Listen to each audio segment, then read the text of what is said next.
Welcome to the first of 3 shows looking back at the 2004 F1 season. We examine the first 6 races, a journey which takes us from Melbourne's Albert Park to the streets of Monaco.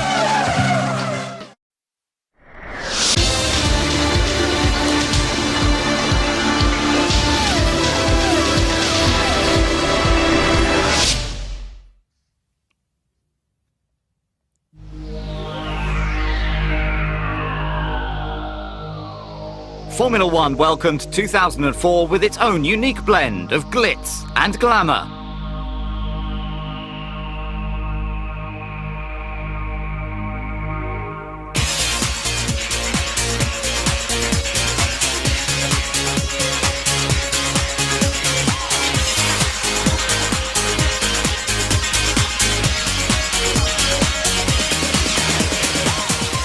Once the launches were out of the way, the teams got down to the business of winter testing. Reigning champion Michael Schumacher has no reason to swap Rubens Barrichello for a new teammate. McLaren and Williams retain their strong pairings, but Ralf Schumacher and Juan Pablo Montoya have a radical new design on their hands to take the fight to David Coulthard, Kimi Raikkonen and, of course, Ferrari. Takuma Sato joins Jenson Button at BAR, while Felipe Massa returns to Sauber with Giancarlo Fisichella. Jarno Trulli and Fernando Alonso are retained by Renault, while Cristiano De Massa and Olivier Panis remain on Toyota's payroll. Rising star Mark Webber is joined by Austrian Christian Klien at Jaguar. Formula 3000 ace Giorgio Pantano joins Nick Heidfeld at Jordan, while Zolt Baumgartner and Gian Maria Bruni complete the lineup at Minardi. And with Australia fast approaching, who's most likely to come out on top? I think it's no point to talk too much about it. Let's see, mate.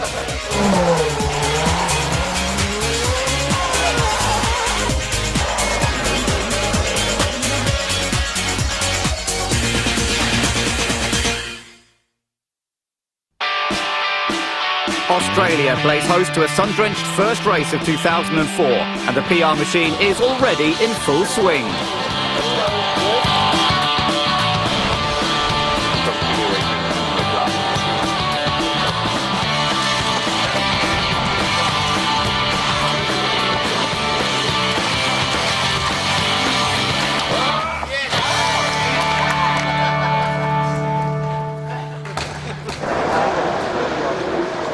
It's not all fun and games. The serious business of setting up is well and truly underway as the teams prepare their workplace for the weekend in Albert Park.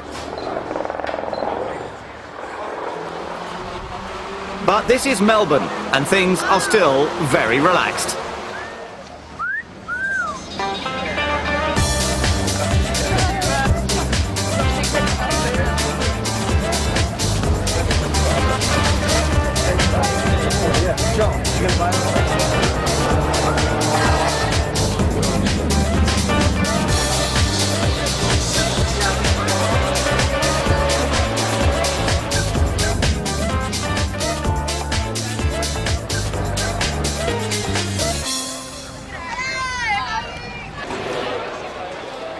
As always, the drivers take up their positions in front of the cameras.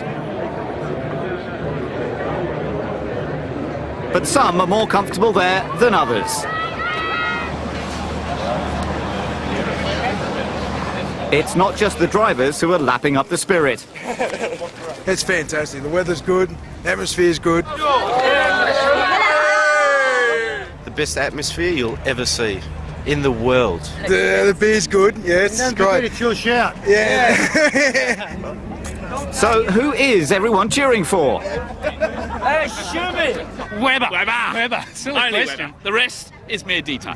Montoya, all the way, son, all the way. You know the Aussie saying, throw another shrimp on the barbie? Well, it's throw another shroomie on the barbie this year. Forza Ferrari! New rules for this year restrict teams to 1 engine per car per weekend. Qualifying is still a 1-lap shootout, but both sessions are on Saturday. The winner from the previous race runs first in pre-qualifying. quickest car from that session runs last in qualifying, and fastest time takes pole position. Parc fermé and refuelling conditions remain the same. Single lap qualifying is not new, but last year's winner David Coulthard is a victim of its unpredictability. He loses it in the final corner, leaving him 12th on the grid.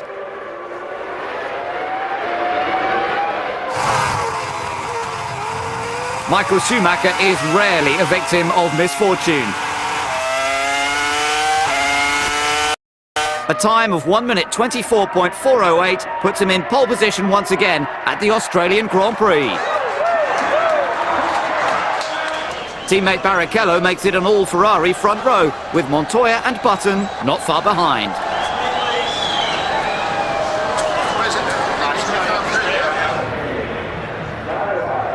Race day dawns, and the new season is imminent. Launch control is out, but any hope of Montoya chasing the Ferraris is gone in a flash of blue and yellow. Juan outbrakes himself and ends up on the grass and in 8th position, while Alonso sets about halting Michael and Rubens. But they're a dominant force at the front. This sight will not make Giancarlo Fisichella too happy. He may have swapped teams with Heidfeld, but he didn't join Sauber to study the rear wing of a Jordan. He tries pushing him to the limit, but Nick is not fazed and holds his position.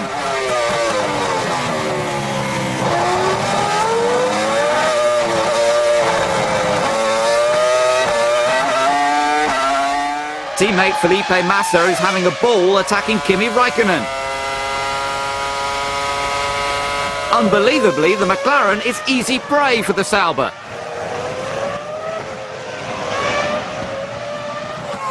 While Kimi doesn't take it lying down, his car is not up to the job. A loss of water pressure causes his engine to fail, and he becomes the first retirement of the season. Not the title that McLaren wanted. For sure, we wasn't expecting to driving on 10th place and not going anywhere. It's for sure disappointing, because we shouldn't be on that position. We should be fighting on the first place, and I think so no one is happy. Massa hopes his seat at Sauber could open the door to a drive at Maranello, but this spin won't impress anyone. Renault are keen to cut it with the big guys, and Jarno Trulli is keeping one of the biggest at bay. He's been tipped as Michael's most likely nemesis, but things haven't quite gone to plan for Juan Pablo Montoya. Fisichella and Heidfeld are in close company once again, but Giancarlo knows he has the quicker car and won't waste any more time behind the Jordan, no matter how close it gets. At the end of 2000, Williams dropped Button for Montoya, but it's the BAR that has the upper hand for the moment.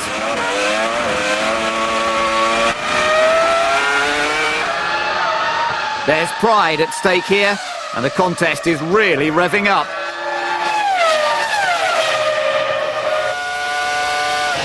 Montoya looks to have it easily. They're side by side, but Jensen keeps battling until he runs out of track. Montoya wins, this time at least. Wave blue flags were usually for Pantano's opposition in Formula 3000, but this is the harsh world of Formula 1, and something he'd better get used to. Third-placed Alonso is a man on a mission. He can't hang around if he's to contend with the Ferraris ahead. Williams have not closed the gap on Ferrari. In fact, it's almost a lap difference when Montoya and Schumacher make their final stops.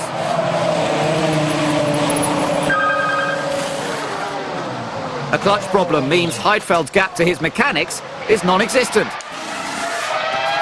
Fortunately, no one is seriously injured, but Nick's car won't go much further. Ralph had ambitions to go much further, but he's having a quiet race out in fourth.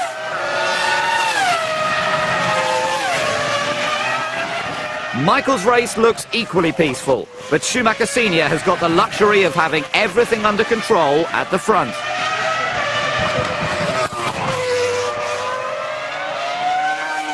DC is raring to go this year, but the McLaren doesn't exactly look fighting fit. He should salvage a point, but last year he secured 10. With the old school falling by the wayside, could this be the start of a new era? His challenges may have changed, but it's still Michael Schumacher who takes the flag for the first time this year, and the 71st of his career. Teammate Barrichello is second, making it their 16th 1-2.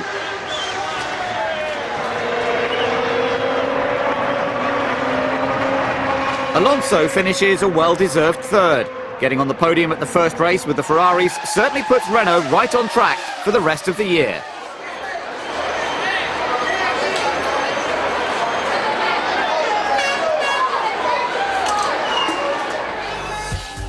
Ralph beat his teammate to fourth, while BAR set the foundations to begin their challenge of the top three. Coulthard took the final point, but McLaren have just one to Ferrari's 18. The weather conditions may have been favourable, but the team shows no signs of weakness. Were the drivers allowed to battle it out on track? Yeah, we had a good half of the race fighting. I mean, the times were incredible. We were doing really good times, and it was just exciting. We saw Fernando slowing down. We all decided to slow down the pace a bit and save everything you can, because it's obviously new regulation. It's the first race in the season, so the confidence is there, but not maybe as much as if it would be the last race of the season, and therefore you just save everything as much as you can. If that was a conservative approach from Ferrari, the rest of the field had better watch out in Sepang.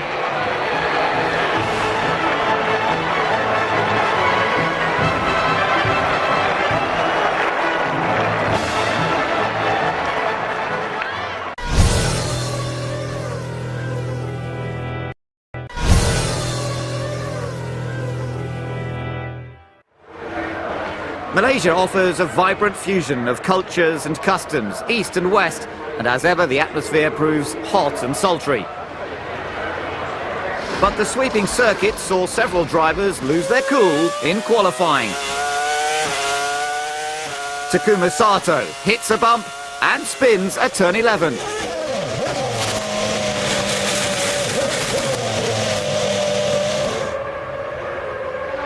It could have been a good lap, but it leaves him with a lot of work on his hands.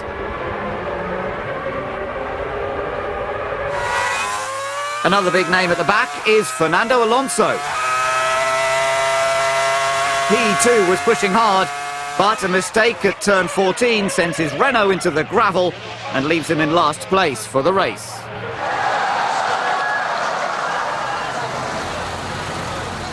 Michael took pole again, but he's joined by Mark Webber, who gets on the front row of the grid for the first time in his F1 career. It's threatened rain all weekend, and here it is just minutes before the start.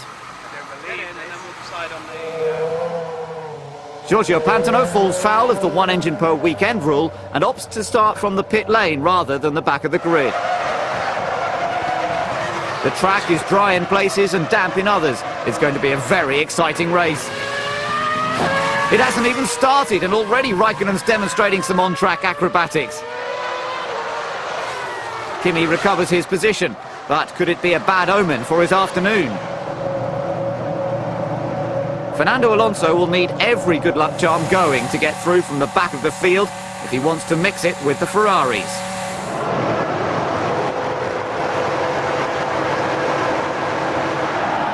Mark Webber has a slow getaway, elevating Montoya to third. But Jenson Button and Jarno Trulli are set on a collision course. Alonso makes light work of the cars around him, and finally Webber sorts out his start line gremlins, but he's way down the field.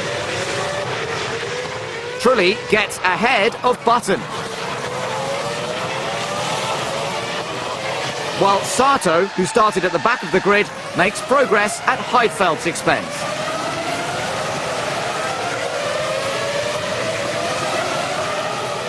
Michael is clear at the front, but Takuma is now hot on the heels of Massa, and Heidfeld's trying to get back in the action.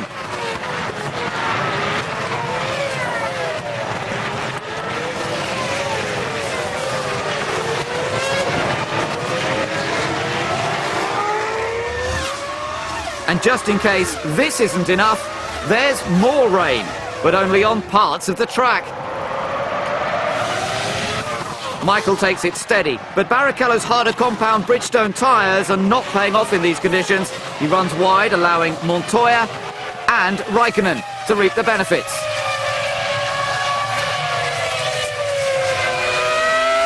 Now Juan Pablo is unleashed, he sets about catching the other Ferrari.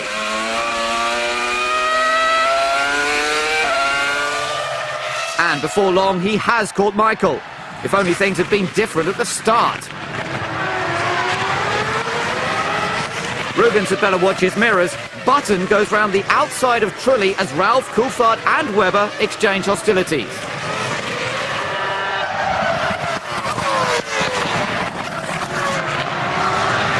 Fernando Alonso's found himself a piece of the action. He manages to steal 8th from Webber despite starting from the back of the grid. Now Coulthard is in his grasp.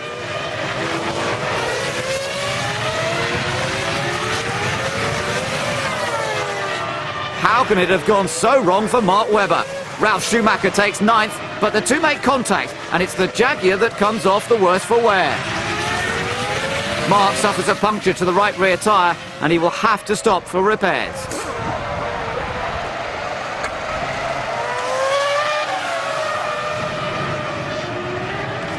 It may have been his best ever qualifying, but this will be a day to forget.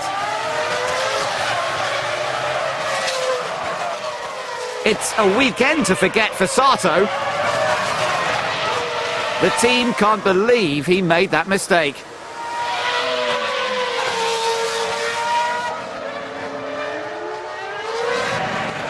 Now the action moves to the pits. Barrichello, Raikkonen and Trulli are debating 3rd, 4th and 5th when they make their stops. Every second is crucial. It's Kimi who gets out first. Rubens isn't too far behind, but Jarno has other ideas. The Ferrari has paid dearly for that earlier off.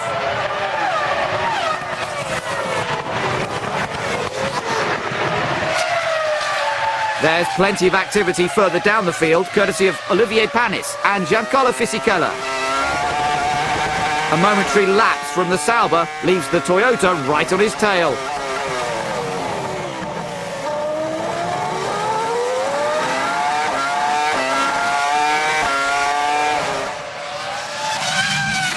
Coulthard's gearbox is being hounded by Alonso.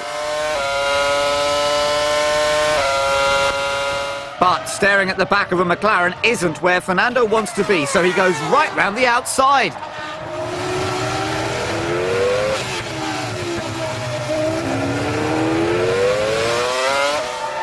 A shambolic race comes to a premature end for Mark Webber.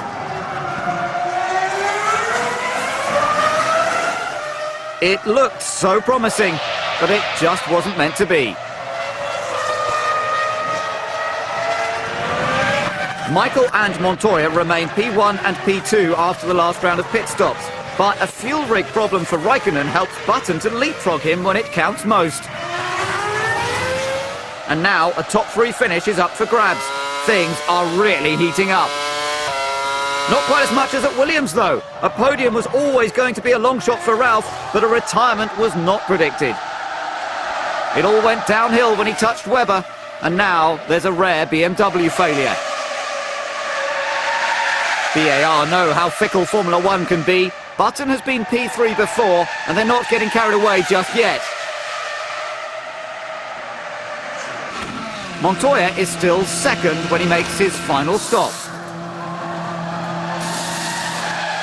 This is a crucial point in the race.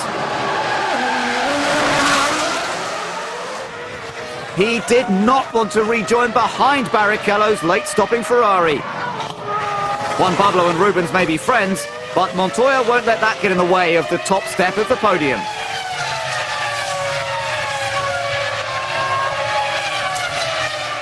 Everything is getting between Raikkonen and the checkered flag this year.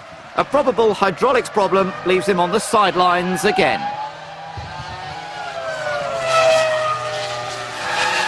He expected to be pushing for the championship. Instead, he's shoving a marshal. He's not the only one who's getting annoyed. A radio communication problem for Panis resulted in an unscheduled pit stop and an angry Gallic gesture to the team.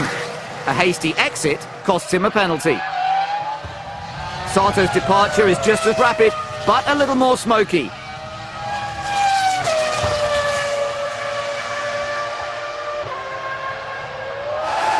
Surely Button can't be sentenced to more misfortune in Sepang. He's told he must preserve his engine. He can't afford to back off too much as Barrichello's closing him down with every lap. But when the flag falls, it's Michael Schumacher at the front of the field.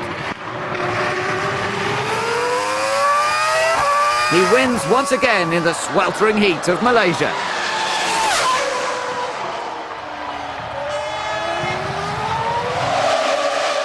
But for John Button, it's as if his son has won the race. For the last 2 years, Button has had a Ferrari behind him and they've overtaken him on the last lap. This year, he stays ahead.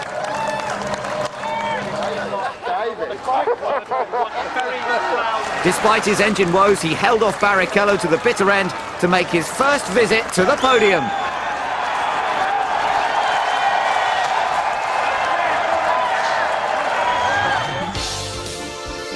Montoya finished a quiet second, although unimpressed by the tactics of Rubens. Alonso recovered well to finish 7th, and Felipe Massa took his first point of the season for Sauber.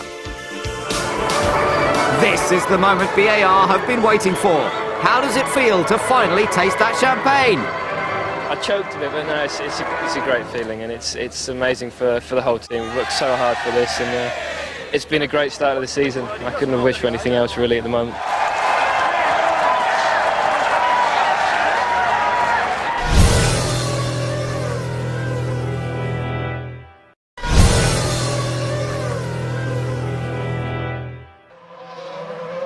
Round 3 of the Formula 1 World Championship is in Bahrain, bringing the sport to the Middle East region for the first time.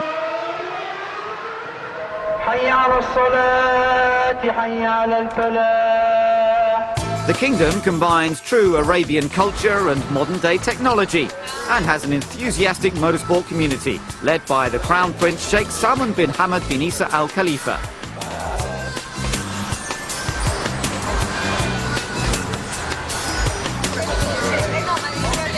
Built on an oasis and former camel farm, the 5.4-kilometre circuit ensures a totally unique setting for a modern Grand Prix.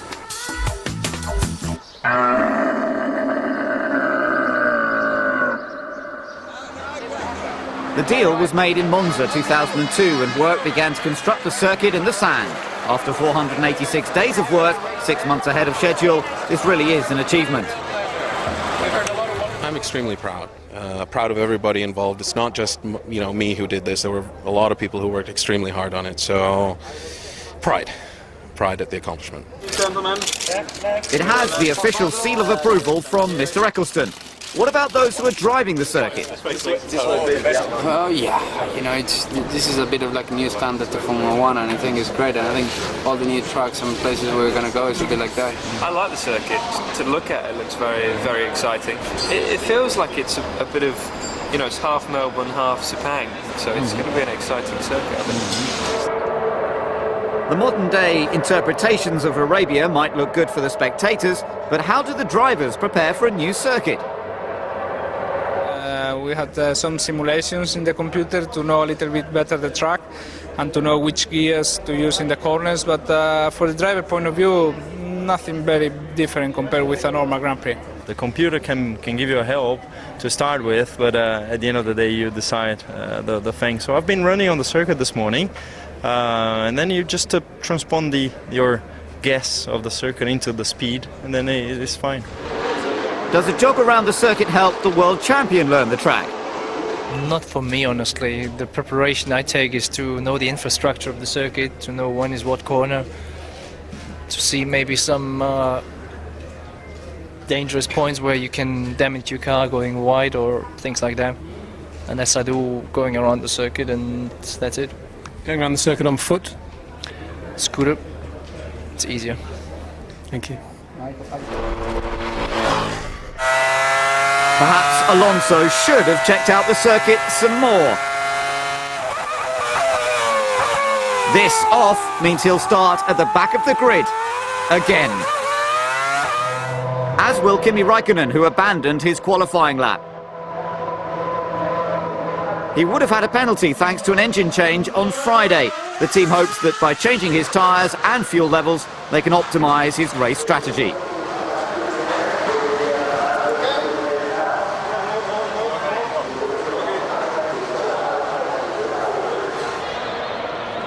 Expectations are high as a new era of Formula One flies into action. Race day awakens to a warm welcome from the fans. No one knows what to expect. The Desert Spectacular begins with Michael straight on the pace, but cold brakes and tyres leave him locking up into turn 1 and cutting across his teammate. Rubens is watching his every move and Juan Pablo fancies a piece of the action. P17 on the grid was bad enough, but a tangle with Christian Klein leaves Alonso needing a new nose cone at the end of lap 1. His retaliation could be very interesting. Klein, however, suffered no ill effects and makes a move on Räikkönen. It doesn't quite work out, but it's not bad to be clashing with the Flying Finn in only his 3rd Grand Prix. But McLaren need to keep their eye on the Jaguar. Now Christian has another go. He very nearly does it, but just loses it at the end. It's not the only scrap on track. Ralf Schumacher and Takuma Sato are squabbling over 4th place.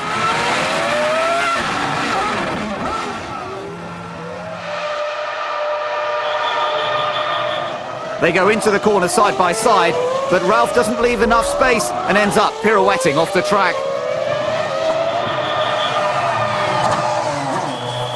He crawls to the pits for an inspection.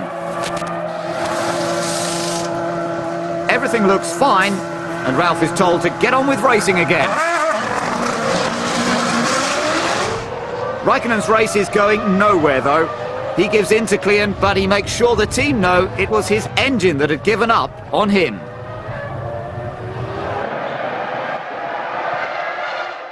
Some more smoke, more flames, and another Mercedes engine ends in a blazing mess.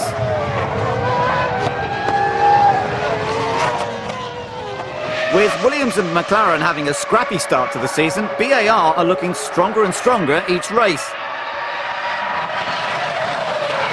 Button's long first stint put him at the top of the timing pages. But his stop relinquishes the lead to Michael and Ferrari once again. Klein's inexperience catches up with him, or maybe he gets carried away after his scrap with Räikkönen. Either way, his mistake sends him spinning down the order. BAR have had no trouble adjusting to the Michelin tyres for this year. Their 2 cars on track together will impress the sponsors, even if Sato is yet to pit. But it was going too well. Sato runs wide and takes to the curbs heavily. He loses time and may have damaged the car. Yes, he has damaged the front wing. He'll have to stop for a replacement. There's no dawdling at Renault though. Alonso's made his way through the field after his first lap shenanigans with Klein. Now he's chasing Massa. Flavio can't understand what's stopping him.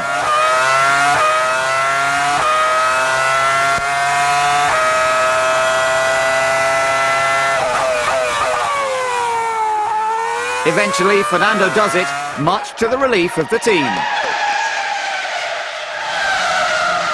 But there's no let-up for Williams and Ralf Schumacher. Tell an F1 driver to go, and he won't wait to mirror signal and manoeuvre. With Michael leading things at the front, the fans look to the talents of F1's new generation for entertainment. Alonso's getting feisty again. This time it's Webber on the receiving end. But the Jaguar seems to want a lot of track, making things very difficult for the Renault.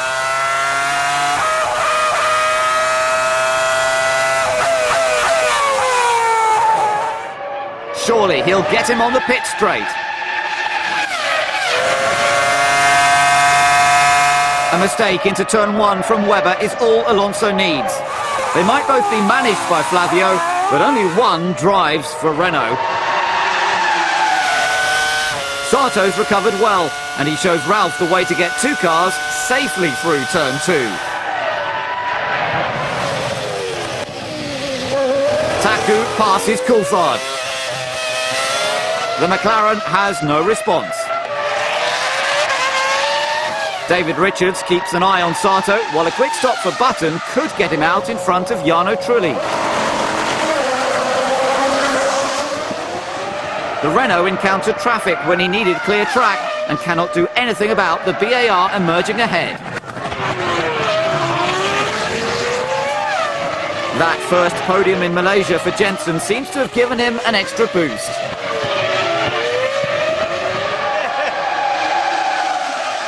Before long, Button has reeled Montoya in.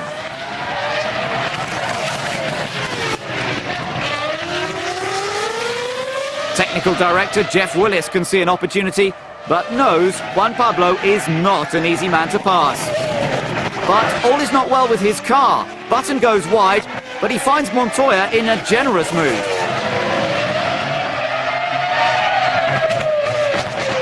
Can it get any better for Jensen?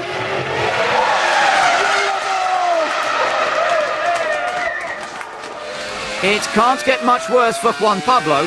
He has a gearbox problem in the closing stages. He keeps going to salvage some points, but the team had hoped for more from the 3 flyaways. McLaren have also had their hopes dashed. The mechanics were not prepared for a late pit stop from Coulthard and do their best to resolve the situation.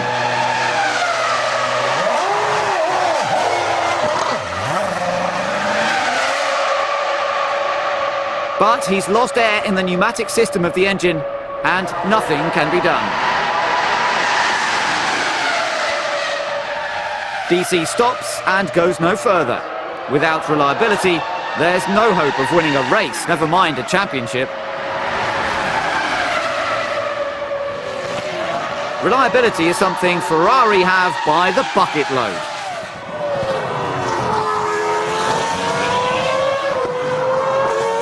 Michael scores his 3rd victory in 3 races, with Barrichello not far behind. A brand new circuit can't halt his winning ways. It's another perfect 1-2 finish for the team. It's not a mirage. Thanks to Montoya's demise, it's a 2nd podium visit for Jenson Button. He's really showed he can tussle with the best. Sato recovered well to finish 5th in between the 2 Renaults, while Ralf limped home 7th. Michael's brother did not impress his team with his race performance. Well, bloody mess really. I mean, he had that bump with Sato, drove in very slowly and lost a lot of time, but too far behind, so not good. And the verdict on Bahrain? It was just superb. The welcomeness of the fans, of all the people here was very warm. So it was a very, very nice experience I guess we all had here, and we look forward to come back. I do like it very much. It's great. It was fantastic. You know, I think it shows how strong we are. We haven't been able to put the race and the qualifying together yet, and hopefully we'll be able to get that in Imola. Button is looking strong in third place, but Montoya, Alonso and Trulli are not far behind. Williams and BAR tie on third place, and Jaguar get the ball rolling for 2004.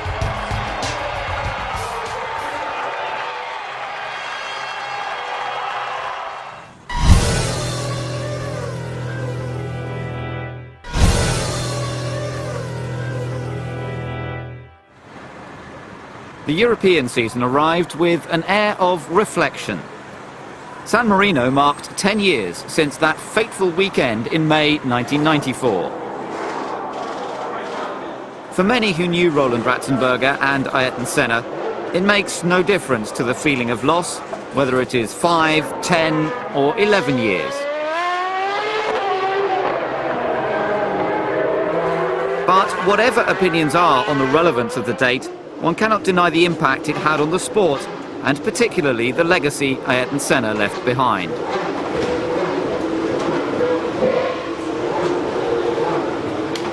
Well, I guess it's nice to remember what he did. More or less for me, it's come here to celebrate his life and all he did and the time that he won here and everything that we learned with him and everything that we saw. He gave the fans so much enjoyment, and I thought, well, the least I could do is come and revive those lovely years that we passed together.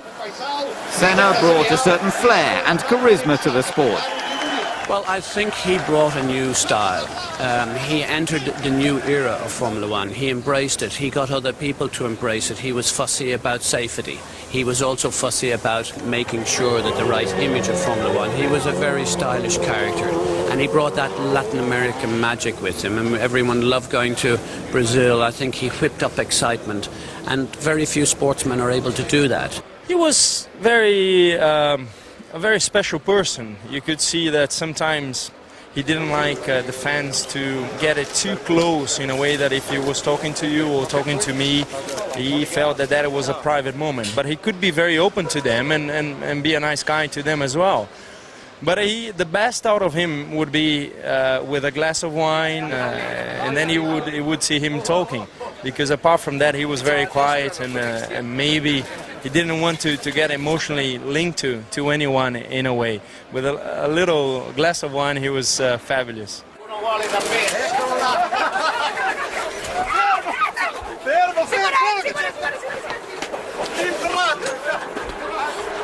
I never met him, but I think he was a very special guy for every Brazilian driver, especially for me. I mean, I think he opened a lot of doors in the Europe and then in the Formula One as well. I really like to be Brazilian. I mean, I love my country, and I think Senna was part of that.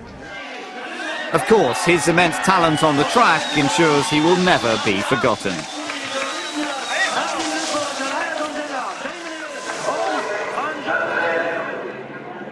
Imola may be the stomping ground of the Tifosi, but it was Jenson Button that set the standard in qualifying to take his first ever F1 pole position.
He negotiates the final corner, and the pole is his.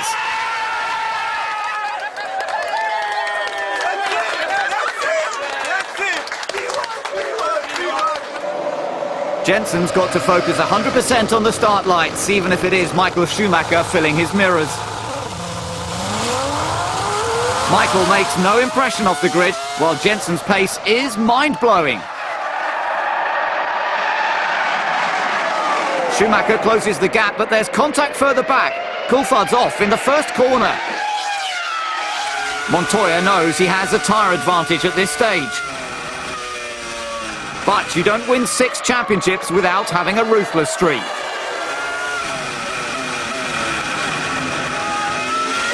The skirmish leaves Montoya open to attack from the other Schumacher. And it's bound to be a talking point later. At the end of the lap, Button has a stunning 2.7 second lead over Michael. They're followed by Juan Pablo, the quick-starting Sato, Ralph and Barrichello. But it's payback time for DC after his start line antics. Taking risks is necessary when starting in the midfield, but contact with Alonso isn't ideal.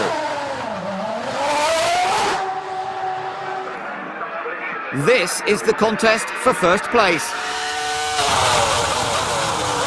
VAR act first, bringing Jensen in for his stop, and Michael assumes his usual position at the front.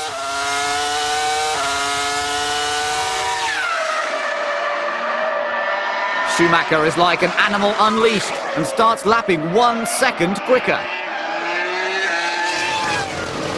Have VAR anything to respond with? David Richards knows his man has got to push. And Michael knows exactly what's required of him.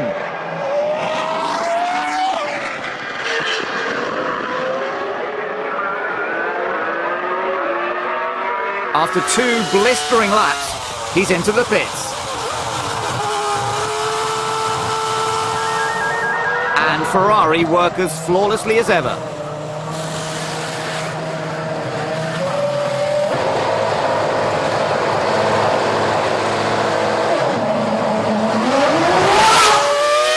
Jensen keeps hammering out the sector times, but the mechanics have already sent Michael on his way. There's absolutely no doubting who the race leader is.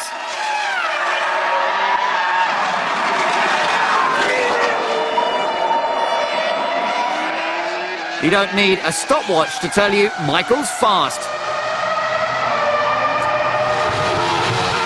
Coulthard's misdemeanour at the start has made for a very difficult race. He passes the Jaguar of Cleon, but it's only for 16th. Teammate Kimi Räikkönen started from the back due to an engine change. So instead of challenging Michael for the championship, Kimi is being lapped.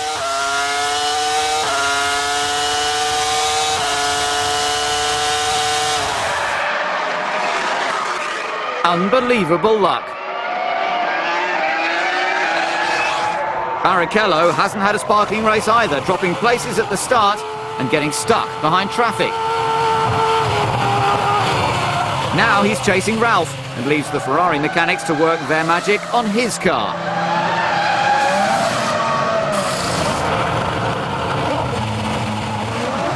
But it's one dispute the team haven't won. Ralph stays ahead of Rubens, causing a rare moment of introspection for Ferrari. Trulli was 2 seconds behind the squabbling duo, but has he done enough to challenge after his stop? Not quite, but he will be making life difficult for Rubens. Another blow to Ferrari.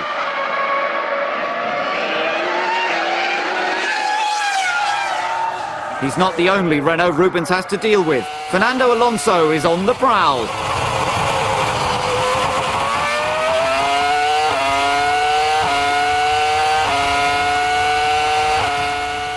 The third round of pit stops will be crucial.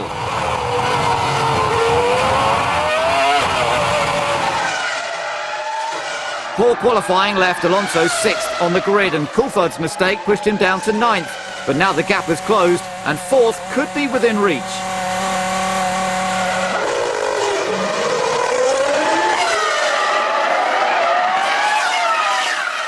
Ralph keeps his position, but Alonso gains a comfortable margin over his teammate and starts hounding the Williams.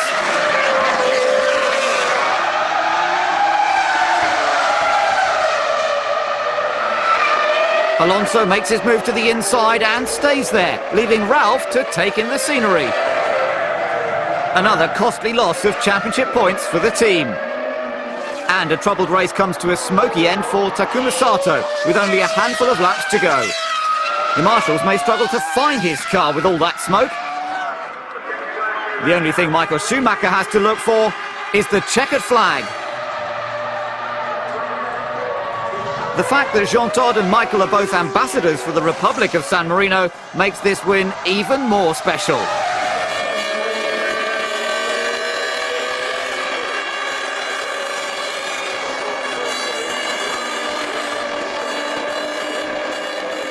It's a phenomenal start to the season for Ferrari. Button's best result elevates BAR to third in the Constructors, while Renault retain their 100% reliability record. Kimi Raikkonen takes his first points of the season, albeit one lap down. BAR take another step closer to their first victory, while Ferrari aim for a clean sweep. As sweet as ever, 74 victories for Michael Schumacher. But there'll be no hugs and kisses between Michael and Juan Pablo. I mean, I saw his attack on the outside at braking, but then going around the corner, for me it was... First of all, I didn't see him, but second, outside around the corner, you usually lose ground, so I didn't really expect him to be there anymore. That, you know, I'm amazed. I actually got in front of him when we were braking a little bit. Oh no, he didn't see me there. Well, no chance. You know, you gotta either be blind or stupid to not see me, but, you know, it's racing. Jensen, you're watching the pictures there on the TV. Can we just gain a neutral perspective on this and get your... I missed it. I didn't see that part. I think I was looking away at that point.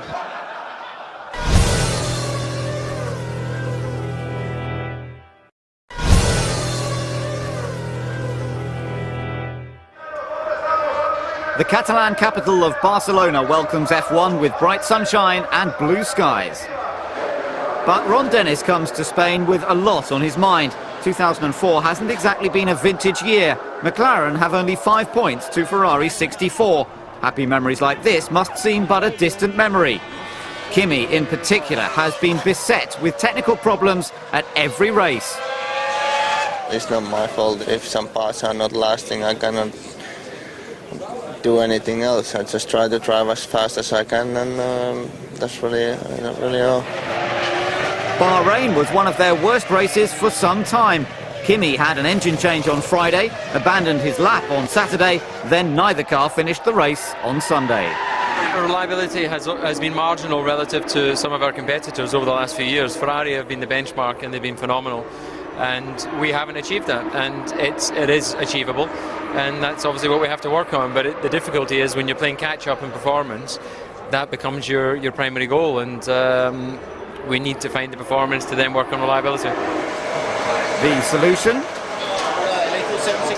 Everybody's working as hard as they can to try to improve the situation and our position, but the things are not happening overnight. It's going to take more than 2 weeks or 4 weeks before we get back on a good shape, and until that we just need to try to do the best job with the things what we have now, and it's like this sometimes.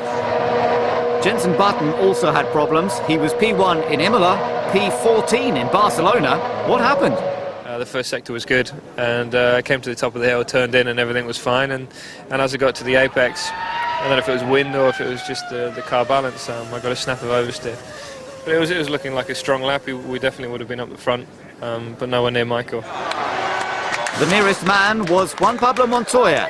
Can he get even closer? First of all, you know, with the manual starts, you need to get a good start. If we do get a good start, we got to run on him, maybe, you know, you got to try, but it's not going to be easy. Everyone is expecting trouble with Michael and Juan Pablo at the front of the grid. But no, Montoya gets a terrible start. It's Jarno Trulli who makes the dream getaway with Takuma Sato not far behind. Now Trulli takes the lead from Schumacher. Front row advantage gone in seconds. Trulli leads the field ahead of Michael, Sato, Montoya, Barrichello and Spain's favourite Fernando Alonso. But the man the crowds have turned up to see seems to be fighting his own car rather than those ahead. Montoya has overcome his start line demons and starts closing in on Sato. Ross Brawn doesn't have an easy task trying to get Michael ahead of Jarno. Michael starts reeling in the Renault, but the circuit to Catalunya presents few overtaking opportunities. A fact not lost on Ferrari. But Trulli makes things easier and pits before the world champion. The team turn him around pretty quickly, but just like Imola, Michael ups the pace.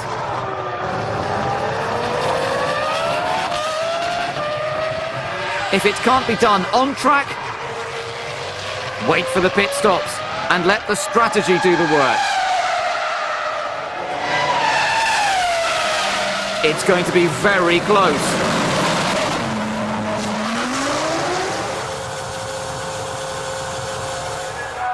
But Michael just does it. While Jarno tries to even the score, Alonso in the other Renault has his eyes on Sato ahead.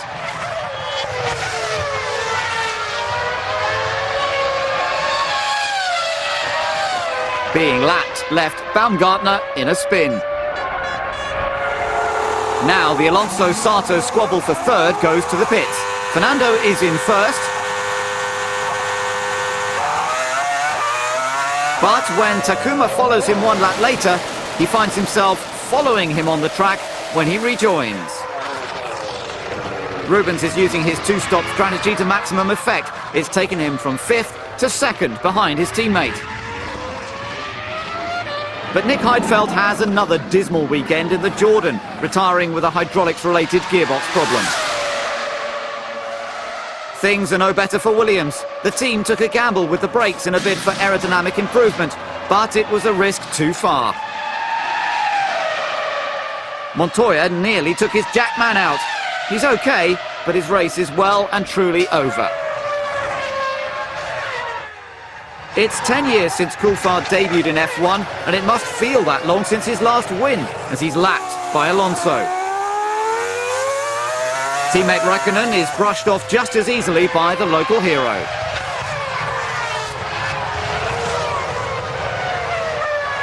But there's always one man who comes out smiling. Even with a cracked exhaust, he takes his 75th victory at his 200th Grand Prix, with teammate Barrichello second. The Renaults crossed the line almost together, despite Trulli being under tremendous pressure. Although the fans wanted the other Renault on the podium. Catherine Zeta-Jones and Michael Douglas looked pleased with the result, but no more than this man. Once again, the Ferrari and Bridgestone combination proved invincible.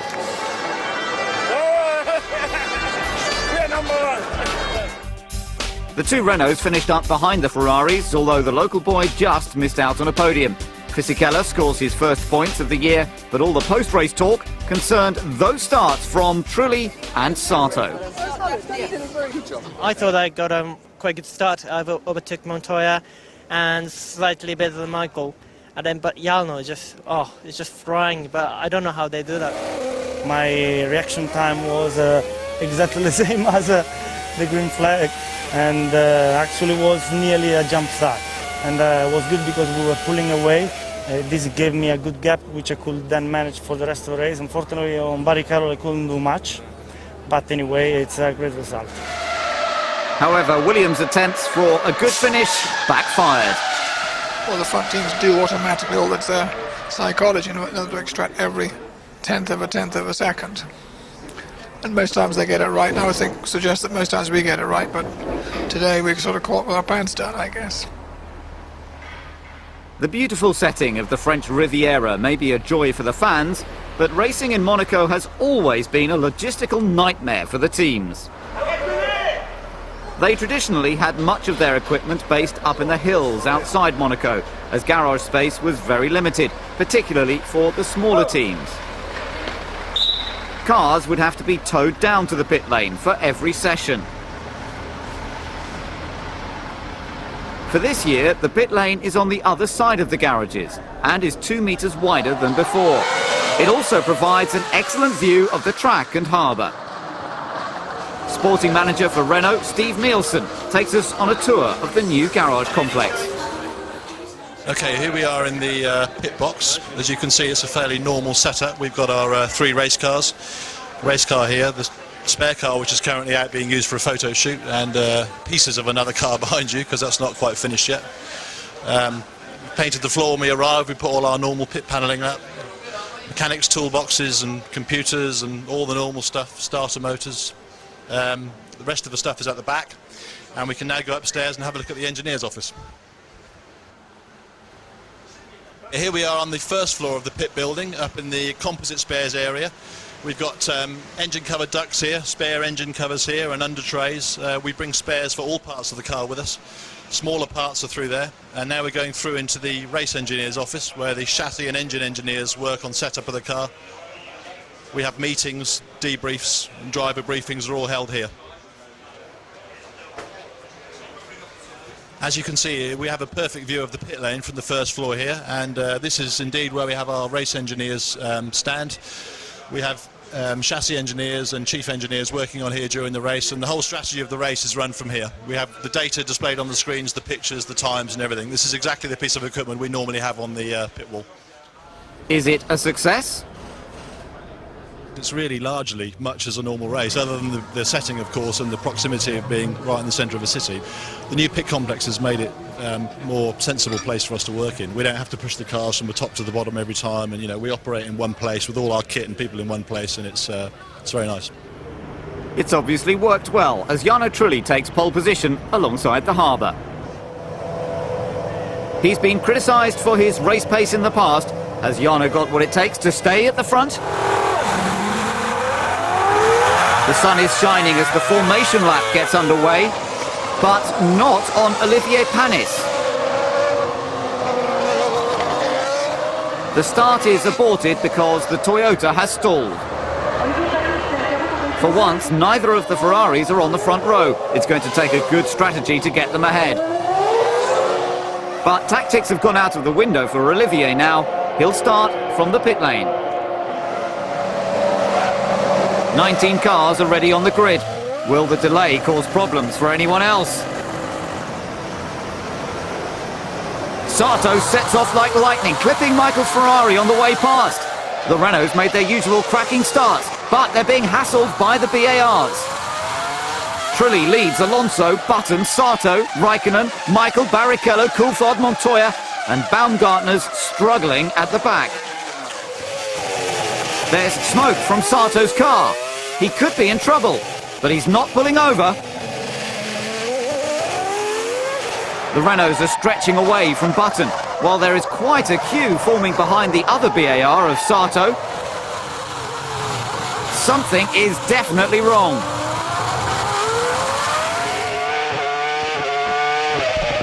Yes, indeed.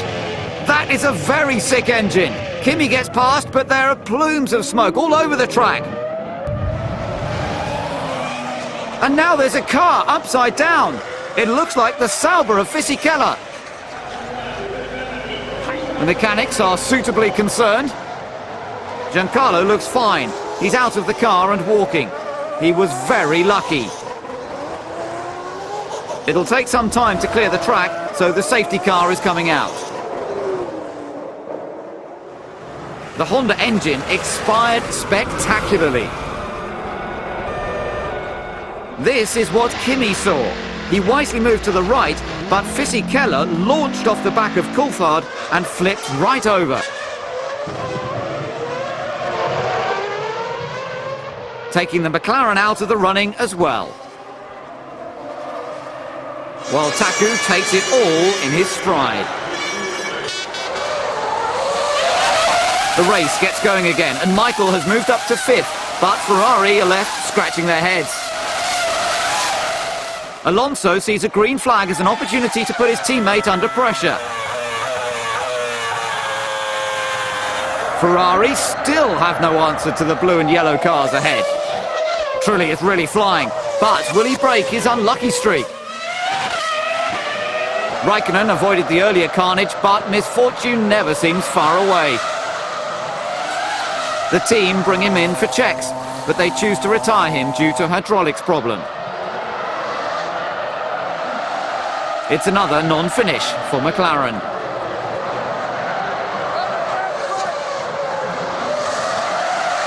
Montoya will be hoping for an improved McLaren package when he joins them next year, but for now he's got his work cut out, trying to pass Nick Heidfeld for 7th.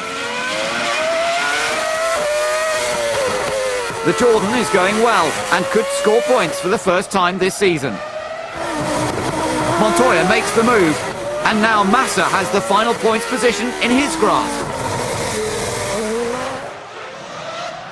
Juan Pablo may be clear, but he's almost a lap down on the leaders.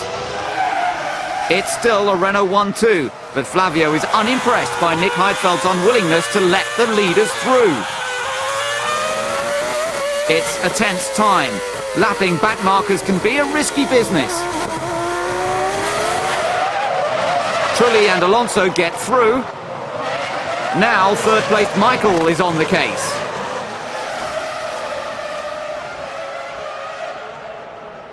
But he will have an advantage. There's no mistaking a Ferrari in the mirrors.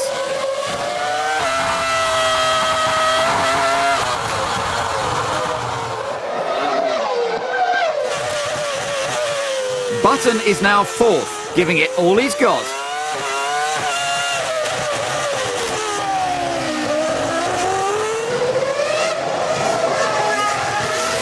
But Alonso has lost everything. He exits the tunnel back to front and is absolutely furious to crash out of 2nd place. The mechanics can't believe it either.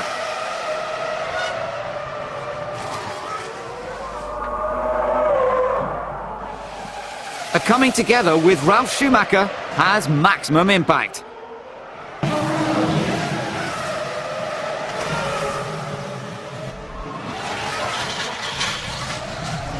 And in case he didn't make his feelings quite clear enough, the incident brings out the safety car, bunching up the field once again. Michael leads as Trulli and Button have made their 2nd stops. The safety car is in this lap. Everyone gets ready to race again.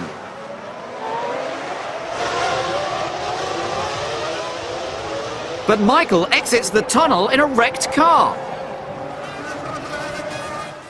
He was warming up his tyres and collided with Montoya, who is a lap down.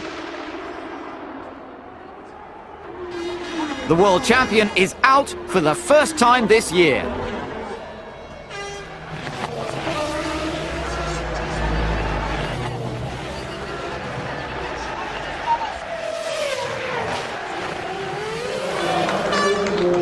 A rare sight indeed. How did such a bizarre accident occur? What happened is that basically Juan drove in the back of myself, and that was the reason that he spun me around and I hit the wall afterwards. While Michael hits the wall again, Trulli regains control of the race.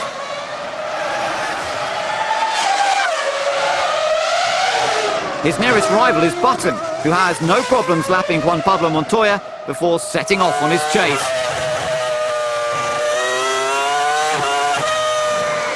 Someone could win their first Grand Prix. Will it be Jensen who claims the streets of Monte Carlo? Or can Jarno hold off his charge?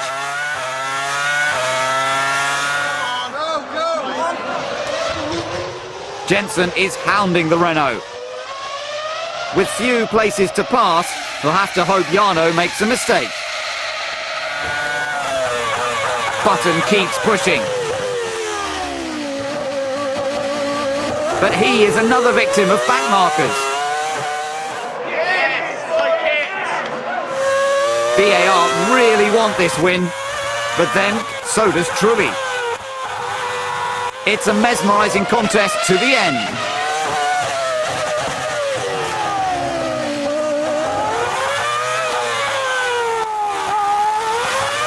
But Jarno holds Jensen off to take his first ever F1 victory.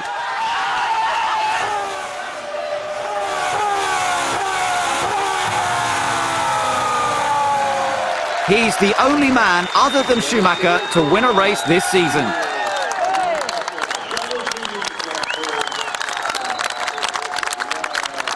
His former teammate is second, and Barrichello celebrates his birthday with third place. It's been 8 long years, but will it guarantee a race seat at Renault next year? Hannes, De Matter and Heidfeld all finished in the points for the first time in 2004. But in Monaco, it's all about Jarno Trulli. It's amazing at the moment. I'm so happy for me, for everybody, for all those people which have been supporting me. Been waiting for so long, and it came the best race in Monaco. Michael still leads the championship, but the win elevates Trulli ahead of his teammate. Sauber leap ahead of McLaren, and only Minardi are yet to score.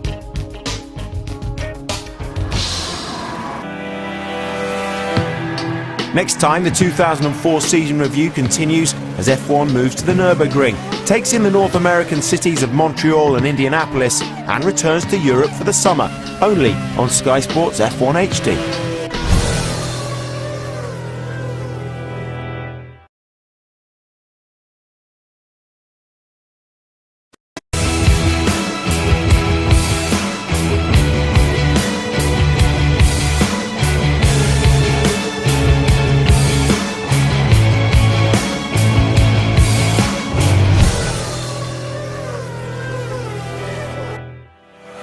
Welcome to the second part of the 2004 F1 season review. So far, only Renault's Jarno Trulli has successfully knocked Michael Schumacher off the top step of the podium as the teams head to the Nürburgring for round 7. The first of the back-to-back races means it's only a week since Monaco. Jarno Trulli is still riding high after his maiden pole and victory at the glittering street circuit. While the buzz continues for Renault, Michael will want to put the last race behind him. But he'll have to keep an eye on Takuma Sato, who lines up second. He's the first Japanese driver to start a Grand Prix from the front of the grid, and he's a very happy man. Yes. Okay. It's a career first for Taku, but pole number 60 for the German fans' favourite. Coulthard has a fight on his hands. An engine change on Saturday means he starts from the back of the grid on a 2-stop strategy. Sato has to catch Michael and keep Trulli behind.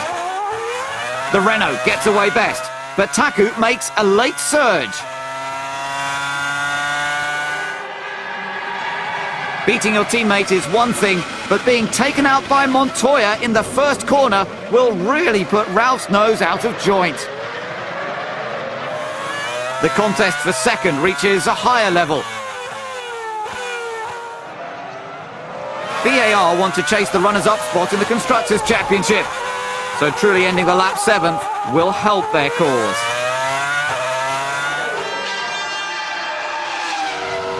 DC kept out of trouble at the start, and at the end of the lap, he's up to 9th despite being heavy on fuel.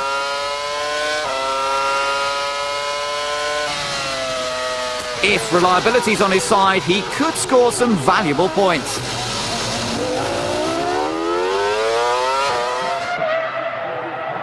Michael has pitted and now lies 4th, but everyone is stuck behind Raikkonen.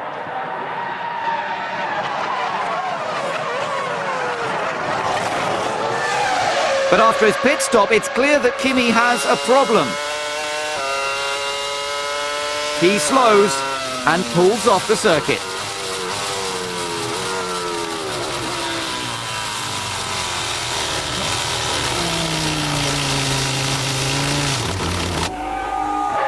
Kimi suffers yet another morale-sapping engine failure on lap 10. McLaren are making progress with their speed, but they need to finish races.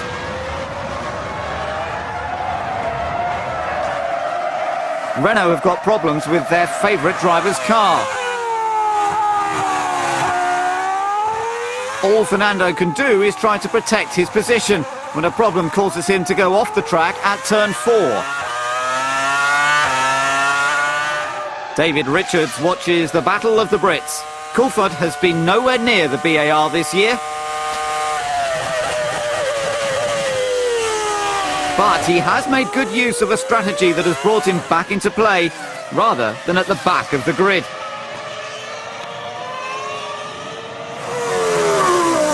Olivier Panis makes his stop for fuel and tyres.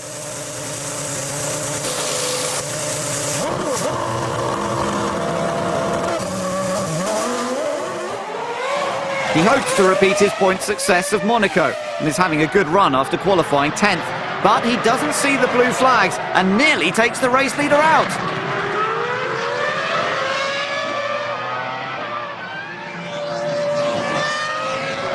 Ron Dennis is forced to put on a brave face at yet another Mercedes engine failure.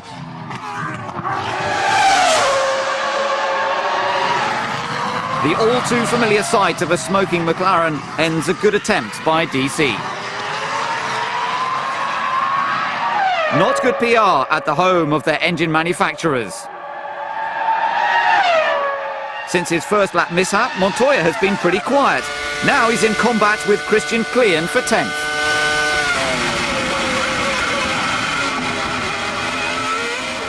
But passing the Jaguar isn't as easy as it should be.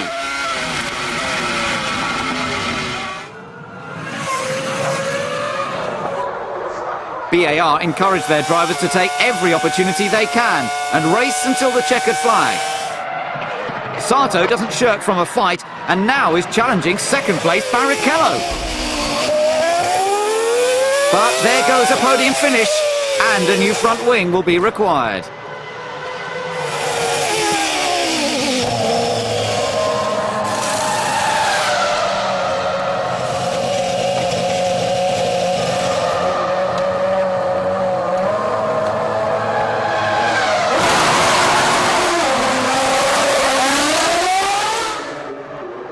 It's Honda's 40th anniversary race, and the team wants a strong result.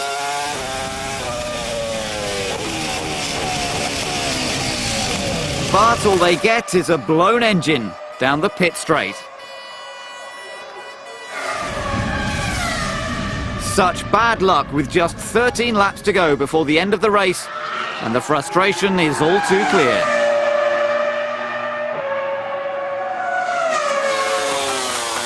Michael Schumacher escapes such problems, and once again he takes the checkered flag before anybody else.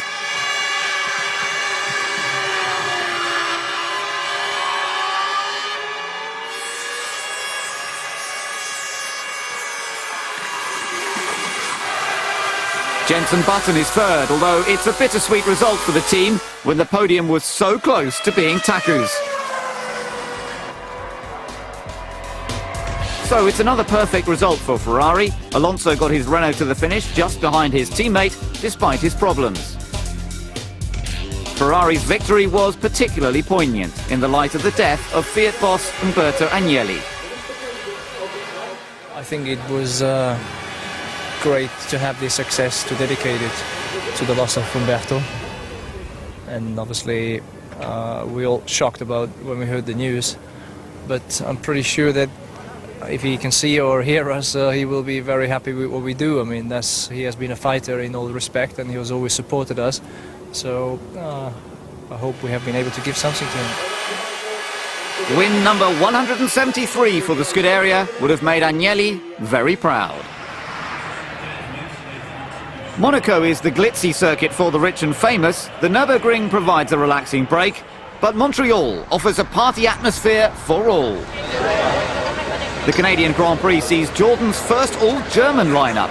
Third driver Timo Glock steps up to replace Giorgio Pantano, who does not participate due to personal circumstances.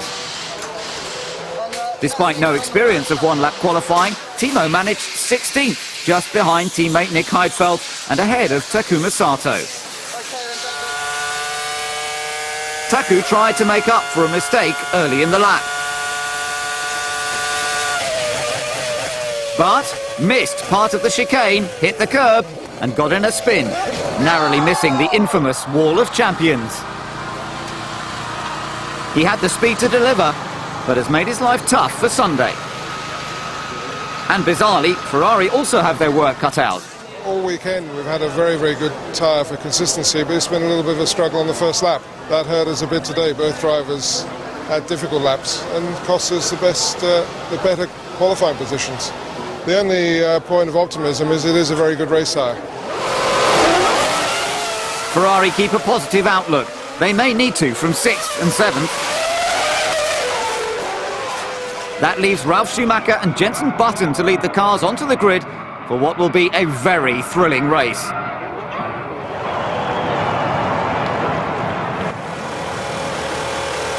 Trulli's off, chasing the front runners.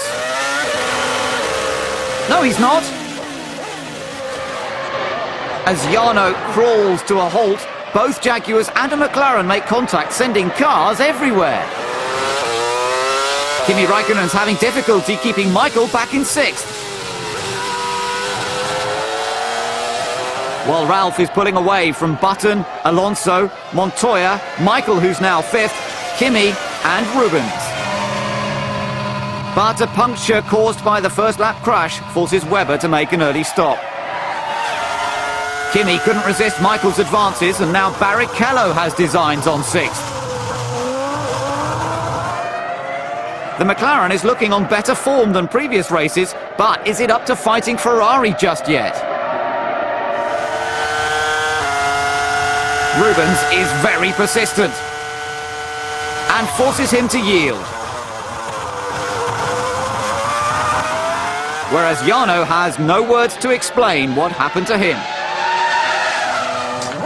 Kimi's first stop should leave him 9th.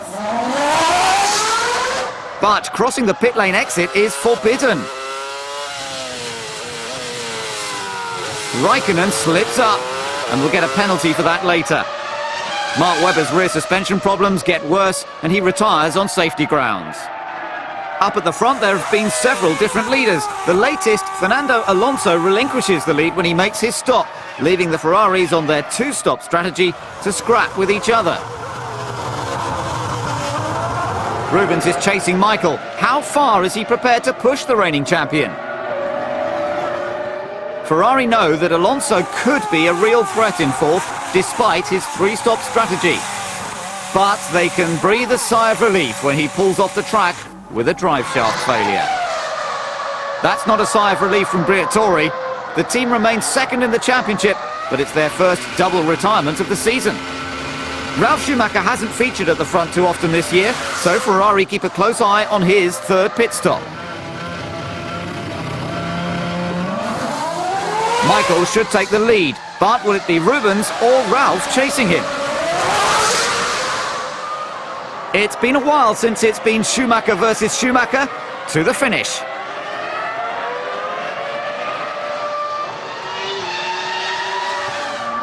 It's not the only war that Williams is fighting. Not for the first time this year, Montoya's engaged in a feud with Jenson Button. This time, 4th place is the prize. Button was in front at pit entry and he leads the way back out on track thanks to a slow-to-release fuel hose for Juan. Fisichella might be a lap down, but he's running a strong 6th on a 2-stop strategy, just like the Ferraris.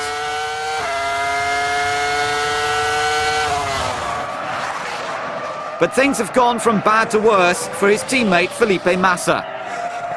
He set no time in qualifying thanks to a puncture. Now he's just a passenger to a terrifying accident.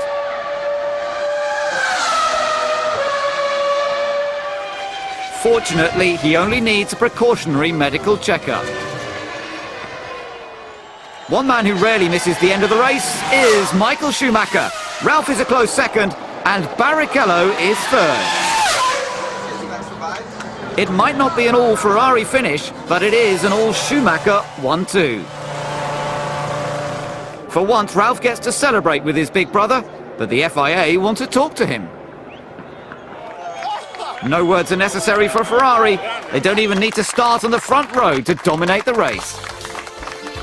both Williams and Toyotas are disqualified for technical infringements. Jordan is the main beneficiary, especially Timo Glock, who scores a point on his F1 debut.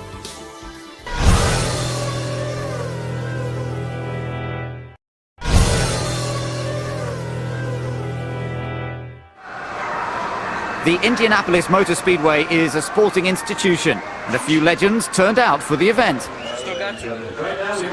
But it's a swift turnaround from Montreal to Indianapolis, and two teams want to forget the previous weekend just as quickly.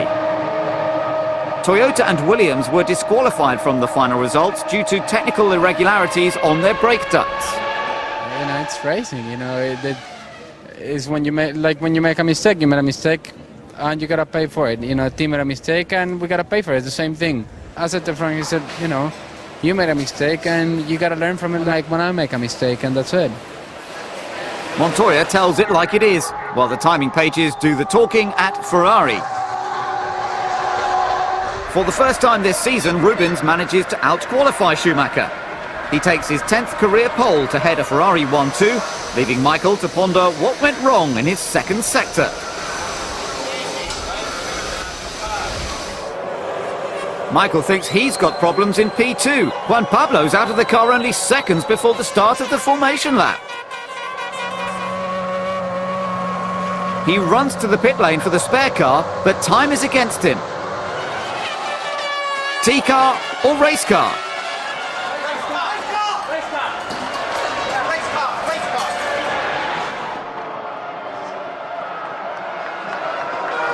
The clock is ticking for Juan.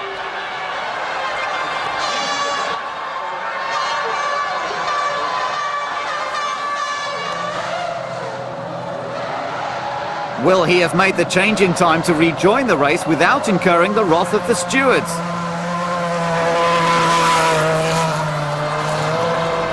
Teammate Ralph awaits the start, but immediately loses 6th to last year's pole sitter Kimi Räikkönen. Now Ralph had better watch out. Fernando Alonso's coming through.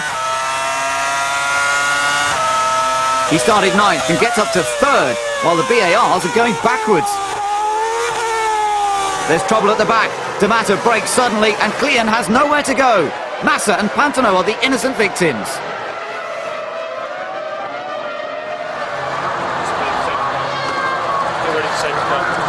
Get ready for safety. The race is barely minutes old, and already the safety car is out. Fernando passed 5 cars by turn 1. Can he pass the Ferraris when the race restarts? Barrichello hasn't got his tyre pressures up, and with a long pit straight, Michael uses the slipstream from his teammate to snatch the lead.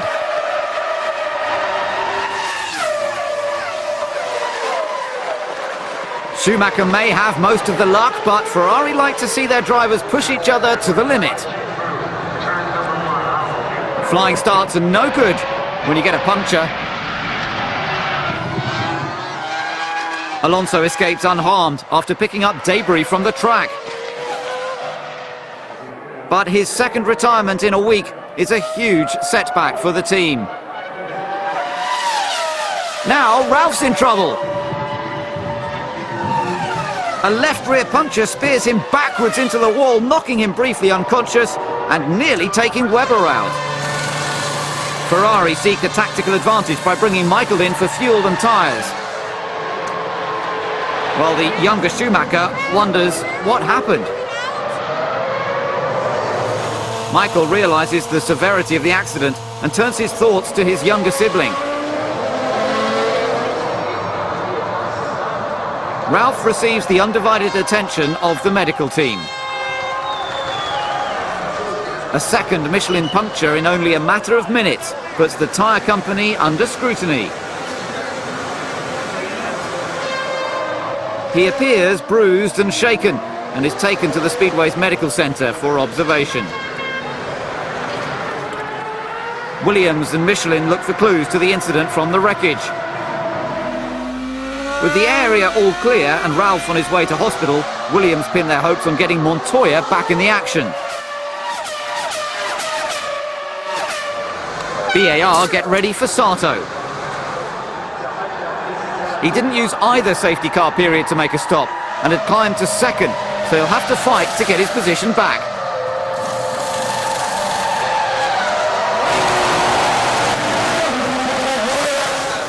The Japanese driver is really fired up today. Now, 9th place Coulthard is his next victim.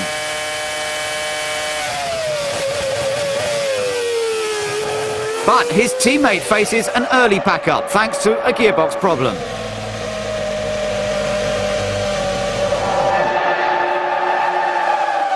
Sato gets on with the job of passing the Sauber of Fisichella, and Jensen rues his first retirement of the season. The pace of the car when we got on new tyres was unbelievable. We could overtake people out of corners, which is really unusual. So the car's very quick here, and I think it's the quickest car on the circuit. Sato demonstrates just how quick by passing the Toyota of Panis for 4th. While Chris Dyer at Ferrari gives Michael his instructions.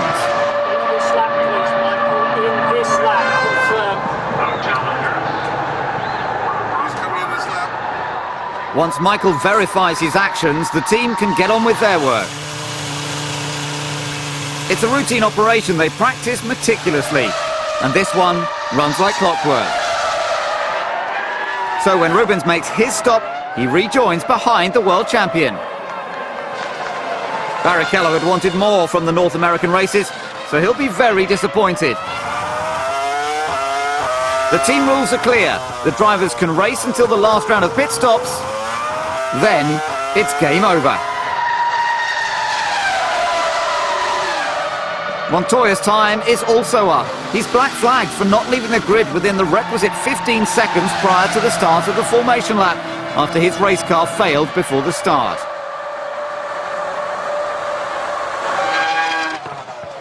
Webber avoided Ralph's earlier accident, but picked up debris from his car. Now an oil leak waves a fiery goodbye to his race.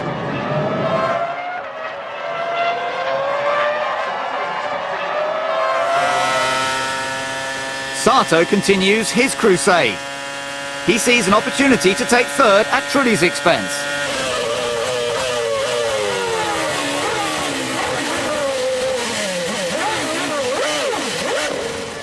BAR are Renault's main rivals, and defeat is not a popular word in Flavio's dictionary.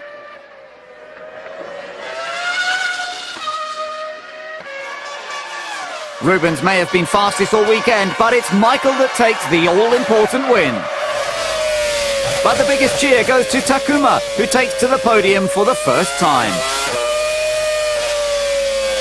It's very, very good. Brilliant, brilliant job. It's great feeling. I mean, obviously the fans are so enthusiastic here. We had so many support from the fans, and you know, obviously Ferrari won today, but end of the day we could on the 3rd place as my personal best result. That was fantastic. Indy sees a high attrition rate, but Zolt Baumgartner is the first Hungarian driver to score a point in F1. Minardi's first since Australia 2002. Michael has almost full marks, and Sato jumps ahead of Ralph. Ferrari have more than double the points of 2nd place Renault, and Minardi are off the mark in 10th. As F1 moves back to Europe, Ralf Schumacher will be out of action for up to 12 weeks. As a result of his high-speed crash at Indy, he sustained 2 fractures in his spinal column and stays at home to recover. The team's official test and reserve driver, Marc Genet, will replace him for the French Grand Prix. I'm already happy to be here, race this weekend. Normally drivers have 18 chances to prove how good they are. When you have only 1 chance, it's difficult because you don't know how much to risk, and you know that a mistake is usually really unwelcome from the team. And whatever comes, it will come. I try not to think so much in the future because I don't control the future at the moment. His control of the car was up for debate in qualifying. He lines up an unwelcome 8th. The French Grand Prix ensures the Renault fans are out en masse. Their reward? Fernando Alonso on pole for the first time this season. A quick starting French car with the French tyres on pole at Manicourt could be bad news for second place Michael Schumacher. David Coulthard scores his best qualifying since Brazil last year to line up third in McLaren's revised car. Ferrari will need an aggressive strategy up their sleeve to win this one. Michael doesn't give Alonso any trouble and slots in behind while Trulli storms past Coulthard and Button into third place. Kimi Räikkönen pushed too hard in qualifying and begins his comeback from ninth. Sato is his first victim, albeit unwilling. But Kimi still takes seventh. Alonso still leads Michael, but Trulli is struggling to keep up. Not everyone had a trouble-free start. Olivier Panis found himself at the back thanks to a clutch problem that activated his anti-stall mechanism. It's starting to go wrong for BAR. Sato won't be repeating the podium of Indianapolis. It's not quite as dramatic as some of his other engine failures, but the result is the same. Taku's Honda engine began losing power shortly after his stop, and the team could do nothing. Montoya hits the curb too hard and spins right in front of the Ferrari pit wall, losing several places. It's been a tough weekend for Juan. He crashed heavily on Friday and injured his neck. Now Räikkönen relegates him to ninth.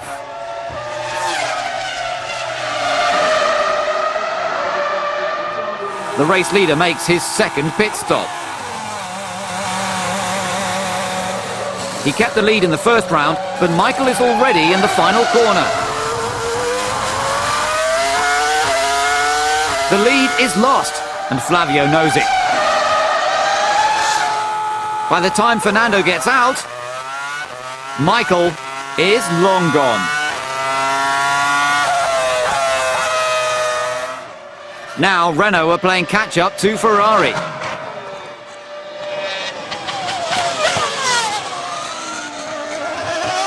The positions remain the same after the third pit stops, but Alonso took on a lot more fuel than Michael, and he's having trouble with the back markers.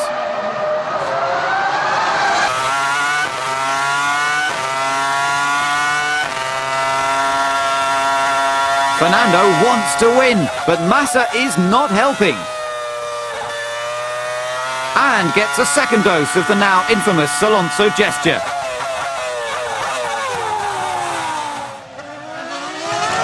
At Button's third and final pit stop, his anti-stall kicks in, nearly bringing the car to a standstill.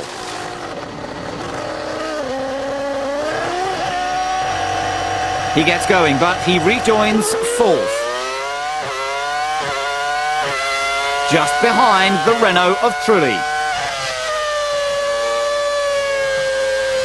And what's more, he's got a very feisty Rubens Barrichello closing him down.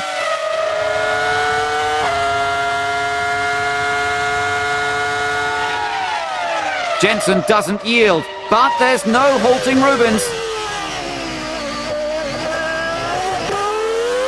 Ferrari reveal their radical strategy when Michael makes a fourth visit to the pits for a splash and dash.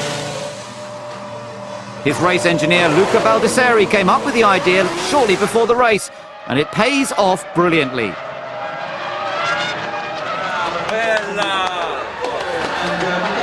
Barrichello's late race pace gives the team something else to smile about. One mistake from Trulli will cost him the podium. But surely it's too late as Michael takes the checkered flag for win number 7 at Manicourt.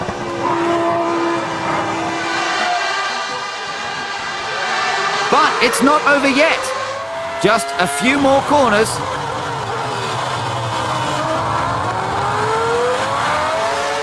The mistake was made, and Barrichello is right where he needs to be. Who would have thought it? A splendid drive from 10th to 3rd from Rubens, combined with a fantastic strategy from the team.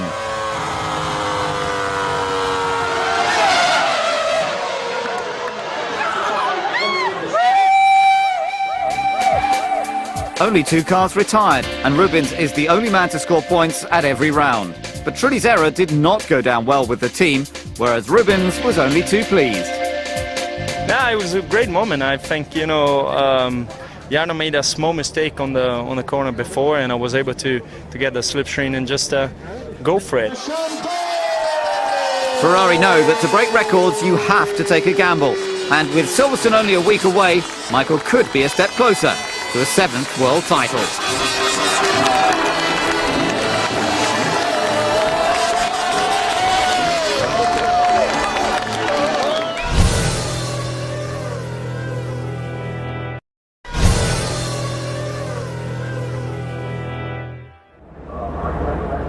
It wouldn't be the British Grand Prix without the threat of rain to spice up the action. Dark clouds gathered on Saturday morning, so most drivers were keen to sacrifice their pre-qualifying run so they could complete their qualifying lap before the weather deteriorated. Michael Schumacher had a dubious spin.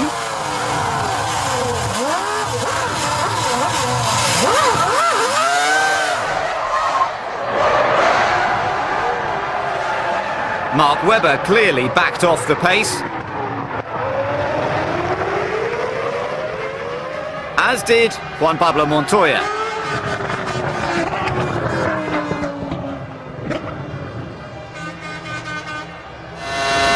The clouds got darker, but the rain did stay away.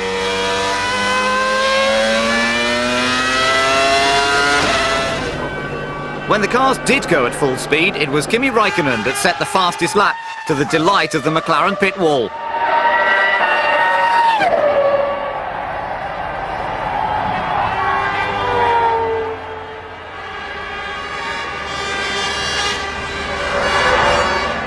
But there were few smiles to be had once the paddock learned of the sudden death of Minardi sporting director John Walton on Friday night.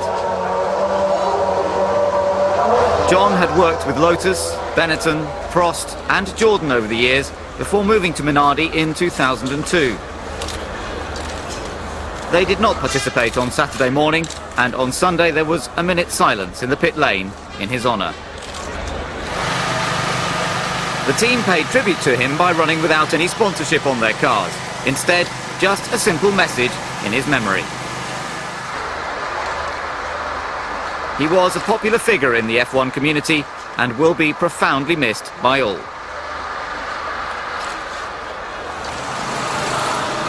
Silverstone is the home Grand Prix for many of the teams, so it's particularly rewarding for McLaren to see Räikkönen on pole for the first time this season. 4 drivers had engine changes over the weekend. Fernando Alonso was one of them. He lines up 16th. At the front, Kimi has to keep an eye on Rubens, Jensen and Michael behind. But no worries, the McLaren has an awesome start. Alonso was squeezed off the grid and isn't quite up to speed. Now he springs into action. The Jordan of Heidfeld is easy prey. He's on a roll now, and only a few corners later, he can relieve Klein of 14th.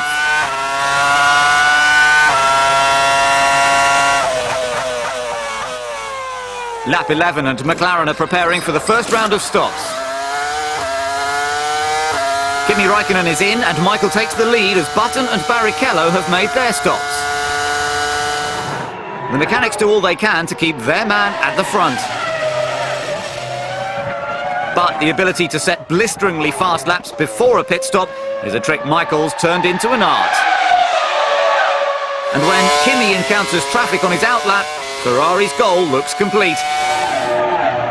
Eventually Kimi passes Sato for second, but he's lost quite a bit of time. And there's more to be lost. Now he has the battling Minardis to contend with. BAR had high hopes for this weekend, but a resurgent McLaren was not in the game plan. Their drivers are in a different race to the front runners, and Sato's going backwards. Webber just stole third. Now Massa and Button ease past.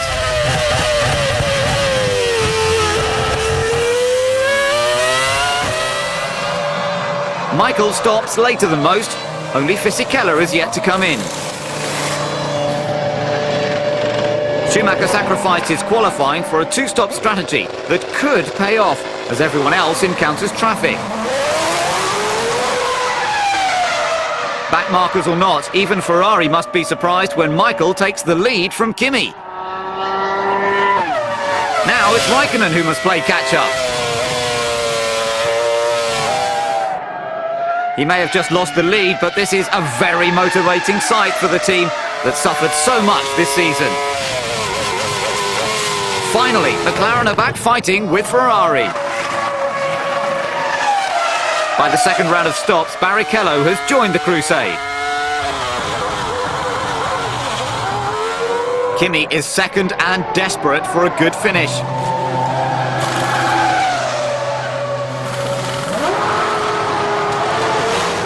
Barrichello is third. And there's no change when they exit the pit lane.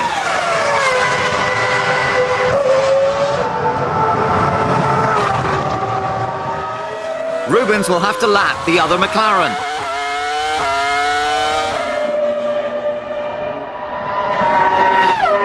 It's a very difficult weekend for Minardi, but now Bruni's premature exit causes minor injuries to several of the crew. Zoltan Baumgartner said that he would get to the end of the race for John. It was a valiant attempt, but he's forced to retire with a blown engine. After Schumacher's second stop, Kimi is right on his tail, and Barrichello is waiting in the wings. The advantage is with Michael, though. He won't have to pit again.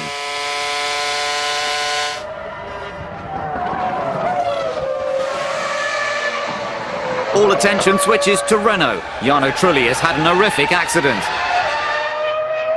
His car is strewn across the track. It looks like a rear suspension failure caused him to spin in the middle of bridge. There's debris everywhere, but somehow Jarno escapes without injury. The safety car will have to be deployed, sending many cars into the pit to make their third stops.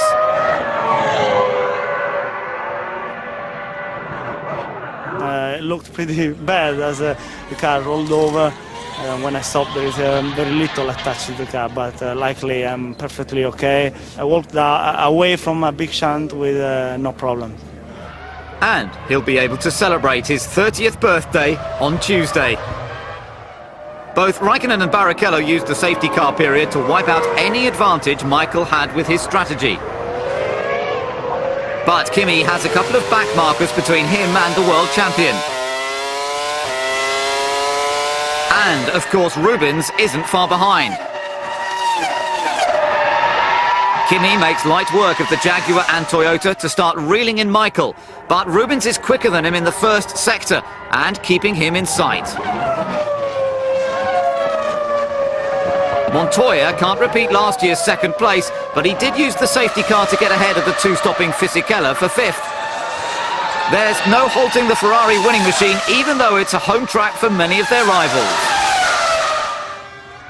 Michael Schumacher takes his 80th Formula One win.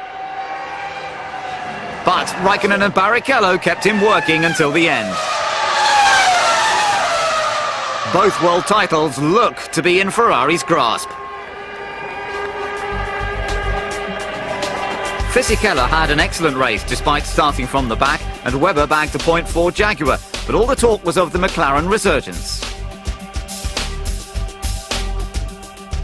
Finally we got some results for the team, and it's good because after the really difficult start of the season, it was nice that some things are started going right way, and all the hard work what we have done with the 19B start to work out.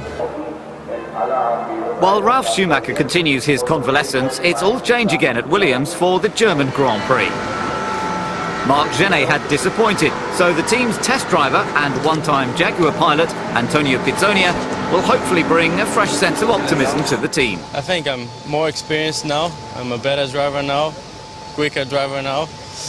And obviously I'm still learning a lot. Every day I learn something new. and I don't have as much experience as most of the guys on the grid, but I'm sure I can do a good job for the team. He impressed them testing in 2002, and now they hope he can secure further points for the Constructors' Championship until this man is fit to return before he moves to Toyota for 2005. But BAR's quest for points was severely hindered when Jenson Button suffered engine trouble during Friday's practice session. A 10-place grid penalty soon followed, causing his third fastest qualifying time to be wasted. Disappointing that we're going to be starting from 13th, but you know what can we do? This is the first time where I've had an engine problem, so you know I've had a very good year on that side of things. So we just got to do the best we can, and you know the Honda engine's working very well here, so we've got to wait and see. Hockenheim 2003 was the last time this man won a race. He's lining up in second place next to third place Raikkonen. Could that give the pole sitter Schumacher something to worry about? Yeah, it's close, and I think it's the two competitors which even look very good in terms of consistency for the weekend, which we have next to us, and we'll have to fight tomorrow. Panis stalled on the first start, so the cars take their places once again. This time they're all away, but Montoya's progress is in the wrong direction. 5 cars pass him by turn 1. Alonso gets it right though and goes from 5th to 2nd. He really is setting himself up to be Michael's successor. Instead of relieving Coulthard of 5th, Barrichello relieves himself of his front wing, sending it into Montoya's path. He only qualified 8th, and he's not made life any easier. He's going to have a tough time keeping it on track, and he's lost a lot of time.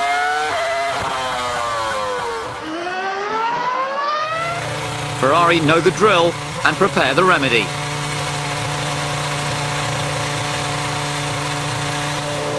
Within seconds, the Ferrari is roadworthy again.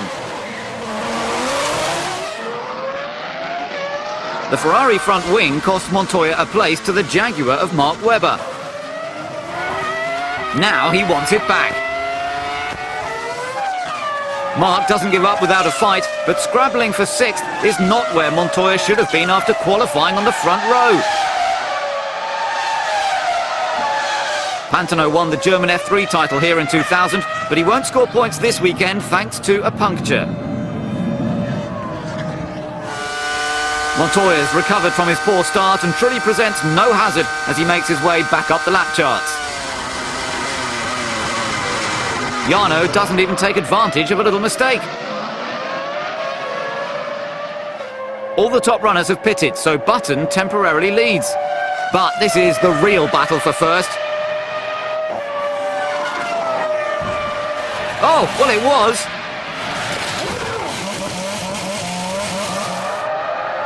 A rear wing failure pitches Raikkonen into a massive shunt. For once, it wasn't an engine issue. Kimi had a real chance to challenge Michael, and he knows it. Montoya gives an opportunity for Button to take 4th. Jenson doesn't need asking twice. Things are picking up for the team. The other BAR is on the move at the expense of Webber. Trulli's got some of Kimi's wings stuck in his car, and struggling with the handling, he frantically tries to restrain Takuma.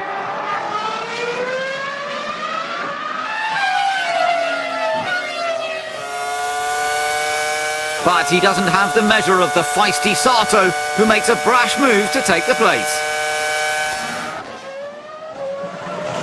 Now Webber gets past Trulli, to the disgust of Flavio. Jarno tries to keep up, but the damage is done. So far so good for David Richards, but it wasn't to be. A mistake spins Sato 360 degrees and loses him a place.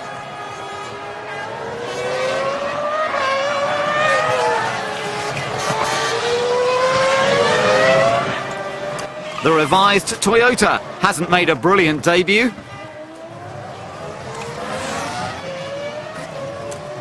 A left rear puncture puts Cristiano de Mata out of the race.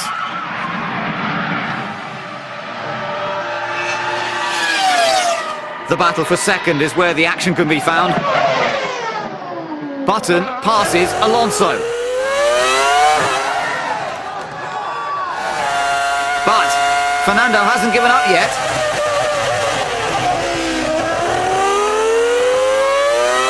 This battle means that Michael can take it easy at the front.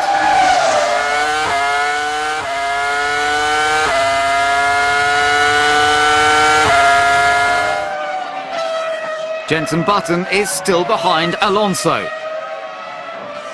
The pit stops will be crucial, as he got ahead of Coulthard in the second round, to the dismay of three-times Wimbledon champion Boris Becker. Alonso's been in, now it's Jenson to make his third and final stop.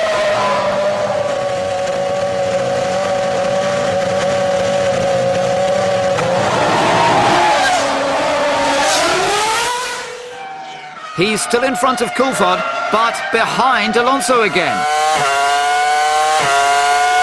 Which keeps Flavio content for the moment.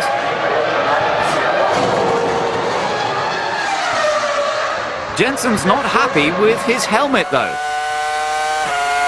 The strap is loose, so down the straights it's tight against his throat and almost choking him. So it's a pretty daring move down the inside that he tries on Alonso. And keeps trying.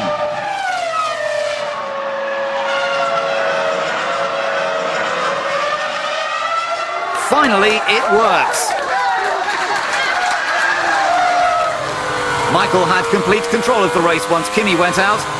Now he equals his own record of 11 wins in a season.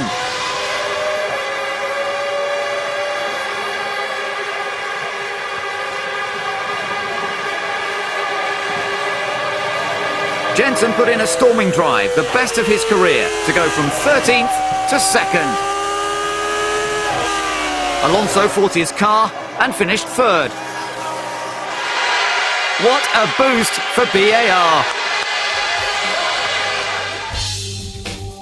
Webber scores some much-needed points for Jaguar, whilst Barrichello's out of the top 8 for the first time this year. But what about that battle for second? I tried it a couple of times, a few different ways, didn't work, and then after the pit stop, I found myself right behind Fernando again, and I can't remember what happened. I went down the inside and got the move, and then I was just holding on to it really around the next corner, which is the flat-out right-hander. 50 straight races without a mechanical failure ensures Schumacher is top dog. Button is third, ahead of the Renaults. The battle for second will go to the end as Renault has a 9-point advantage over BAR.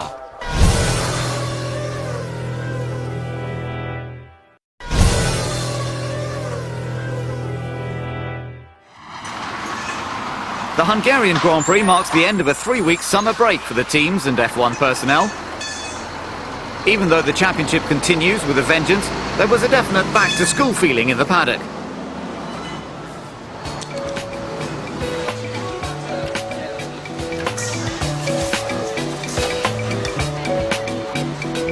Hungarian driver Zsolt Baumgartner is a big attraction.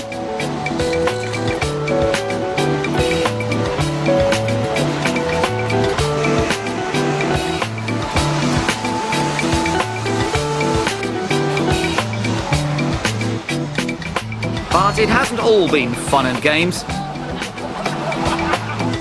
It was announced that Jenson Button would not be with BAR for 2005. Instead, he would be joining the team he raced for in 2000, BMW Williams. This was disputed by BAR, and Jenson seemed more than a little reticent on the matter. I'm not willing to answer anything to do with that. I can't comment on that. I can't say anything. I really can't. Well, I don't want to be. The only thing I would say is that I've enjoyed working with BAR, and they've been a great team to work for. And I've had some very good times. Yeah. There is a dispute. The matter will probably go to tribunal or to court, and because of that I can make no comment on or off the record. situations in front of the CRB. It'll be resolved in due course, and then after that we can sort of reflect on it and see what's appropriate at the time. But it's better now when tensions are high and emotions are high to forget about these issues and just get on with racing here in Hungary. The Contract Recognition Board would have the final say. So while Jensen tried to keep smiling, the rest of the paddock had plenty to say on the matter.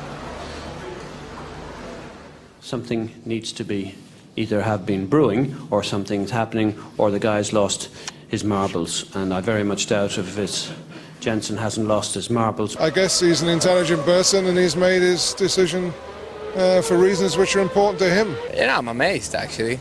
I don't get the understanding, you know, maybe, you know, there's something within the team he doesn't like or something, but I'm really surprised, to be honest. If an employee doesn't want to work for you, whether they be a driver, a mechanic, a guy who sweeps the floor, there's really no point in keeping them there. It's Jensen's business and Williams and BAR business.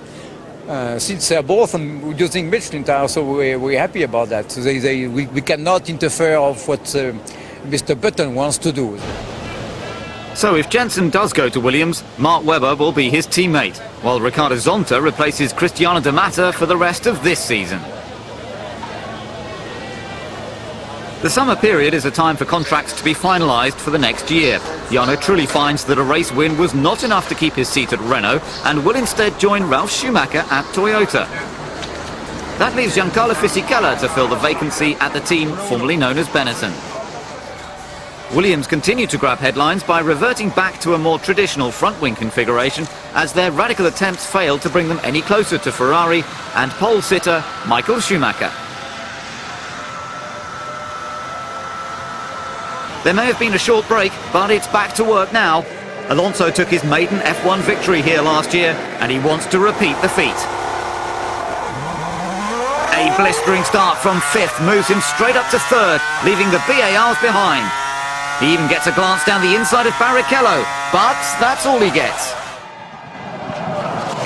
Attack from Pantano sends Zonta into Webber. No one else gets involved, but it's back of the pack for Ricciardo on his Toyota race debut. Sato didn't make a good start from P3. It's not getting any better. He's on the dirty part of the track, which helps Montoya take 4th. Now teammate Jensen Button takes 5th. Trulli 6th. And Raikkonen 7th. If you're not in a Ferrari, then you're just playing catch-up. Michael has a point to prove. He was lapped here last year, but this time it's business as usual. Kimi's run of bad luck continues. He had electrical problems before this first pit stop, and he's very slow to rejoin the track. He does his best to keep going.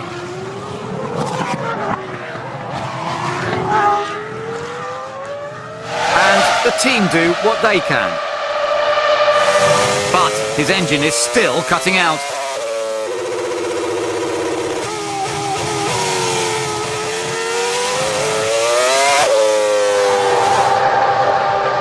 There's nothing else to do but retire him.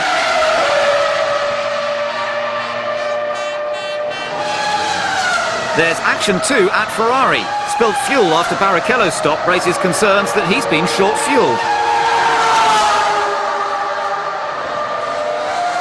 The mechanics try to alleviate the fire hazard.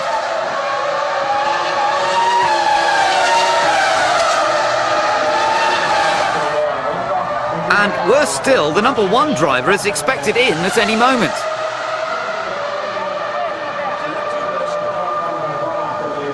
They opt to use Michael's rig for both cars as a precaution.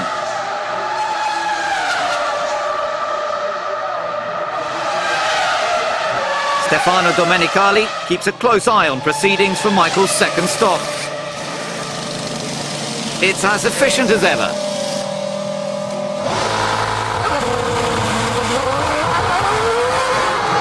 So that the drivers were blissfully unaware of the situation.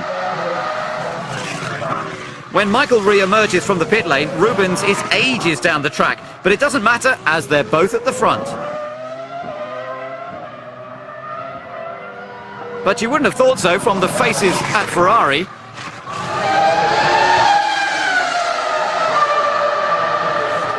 It's not been a memorable Toyota race debut for Riccardo Zonta. He loses power thanks to an electronics fault. Jarno Trulli's not a happy man either. His engine cut out following a loss of oil pressure and he's forced to retire.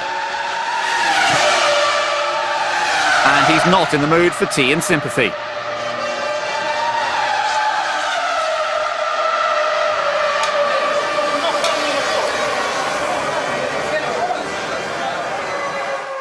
A lap down last year, nearly a lap ahead this time round. An improved Bridgestone tyre specifically designed for the requirements of the Hungaroring certainly helped Michael finish on top. With Rubens Barrichello second, it's a job well done and secures another championship for Ferrari.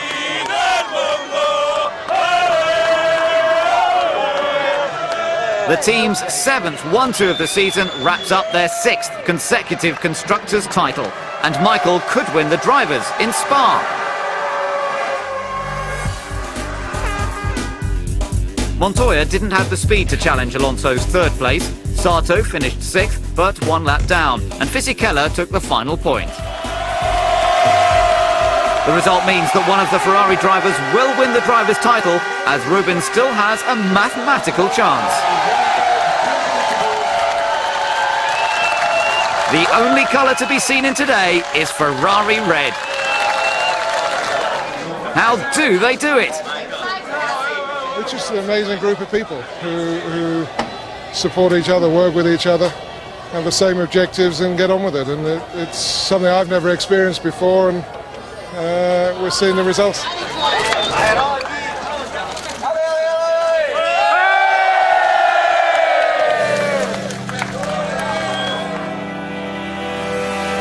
Next time, we continue the story of Ferrari's epic year for the final part of the 2004 season review. Can Michael Schumacher make it 7 world titles in Belgium?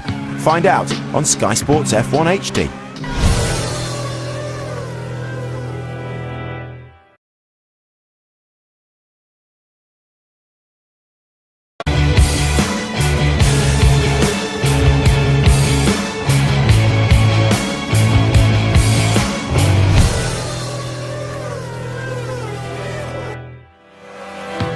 Welcome to the final part of the 2004 F1 season review. It's been a dominant year for Ferrari, picking up the Constructors' Championship in Hungary, and all eyes are on Michael Schumacher as he seeks to win a record 7th world title as the sport moves to Belgium. Spa makes a welcome return to the F1 calendar, although the typical Ardennes weather is not so gladly received. Minardi, Jordan, Toyota, Jaguar and BAR all run a 3rd driver on Fridays as part of an attempt to help the smaller teams catch up without spiralling costs. Being a 3rd driver can help young hopefuls make the jump from other formulae to motorsport at the highest level.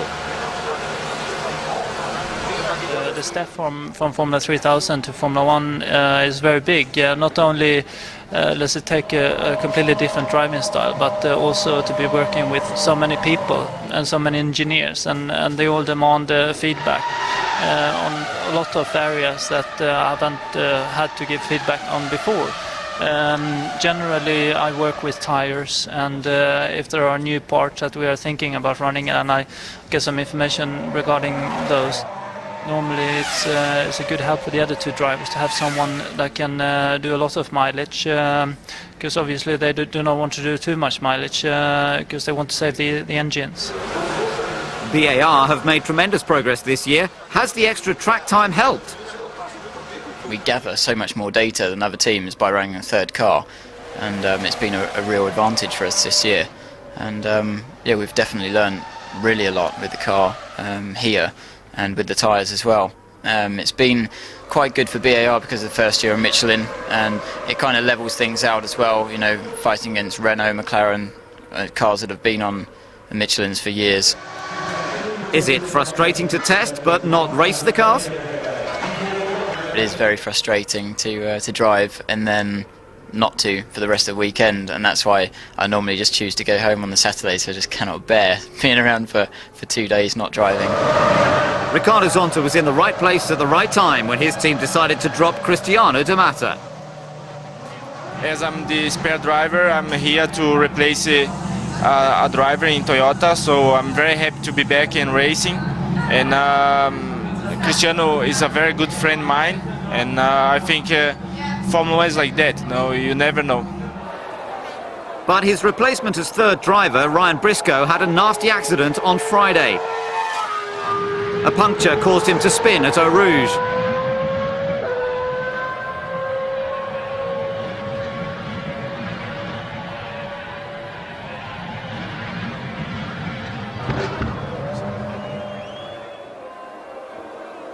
He was okay, but went to hospital for precautionary checks on his arm.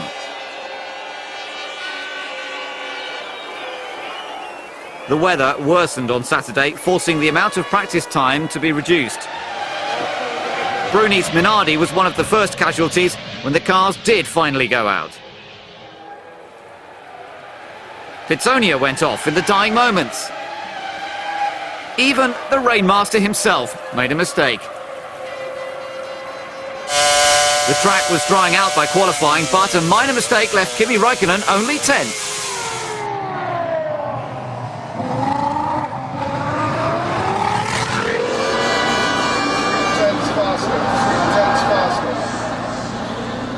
Schumacher was faster through the second sector, but would it be enough to keep Trulli from pole?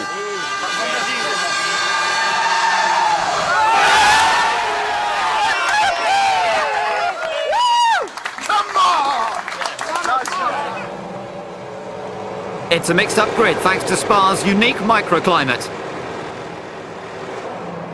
Trulli converts pole into the lead. Alonso takes advantage of Michael. And Coulthard's in the mix. But Fisichello's slow start causes chaos into La Source. Both Webber and Button lose their front wings in the process.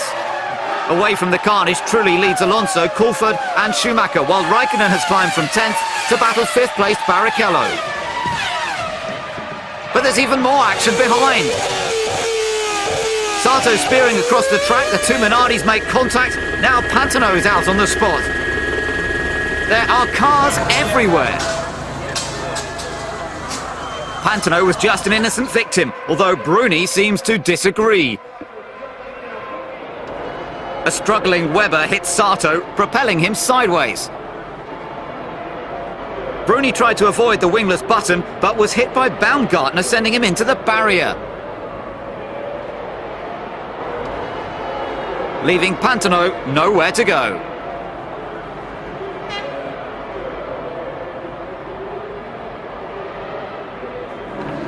With all that debris, the safety car has to come out. The first lap is not even completed and there have been two major incidents.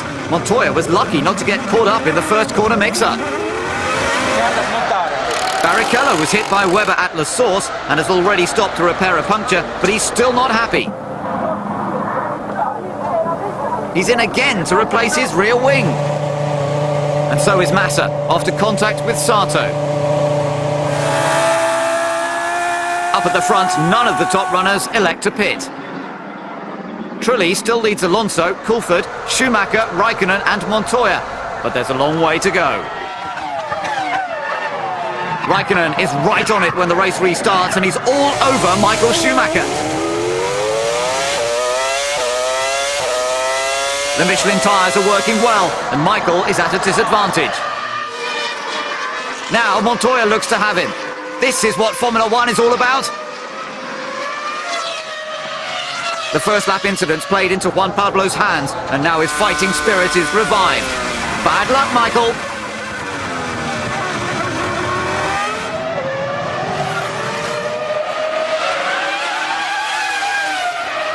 Ferrari haven't had much practice at disappointed faces this season.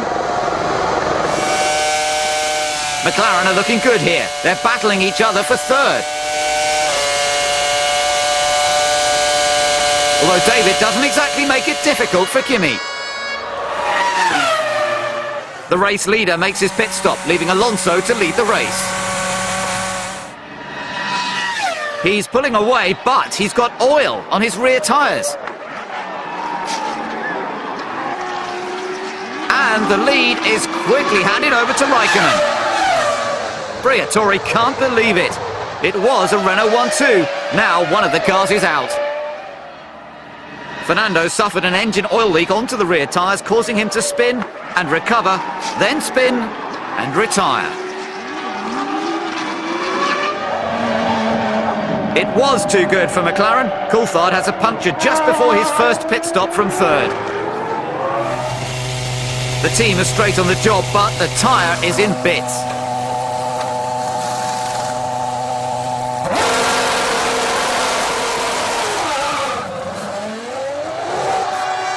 It's a quick turnaround because race leader Raikkonen pits immediately afterwards. That leaves Montoya to head the field and keep Michael at bay. But Juan Pablo has to work quickly as he's due into the pits as well.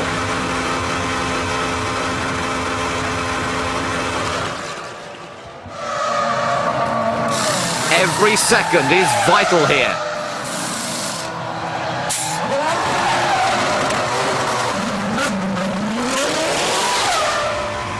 But Massa is going to play a part. Montoya isn't yet up to speed, and Felipe has momentum out of the hairpin. Juan Pablo now has to pass the Sauber before getting on terms with Michael Schumacher again. And that won't be easy. Briatore is not very impressed. Trulli was the leader, now he's slipping back, giving third place up to Michael.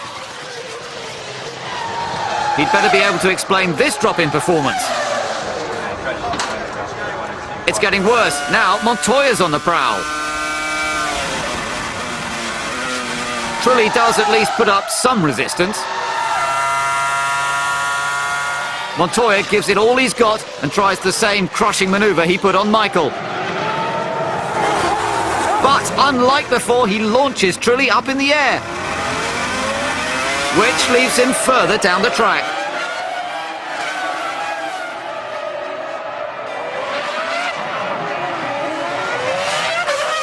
Fisichella had done well to recover from the first corner pile-up, but now Barrichello wants fifth.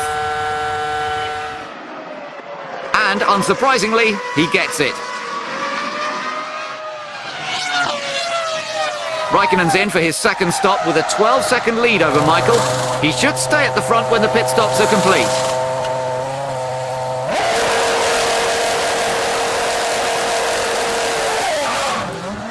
But there's trouble once again. Button and Baumgartner are out of the race.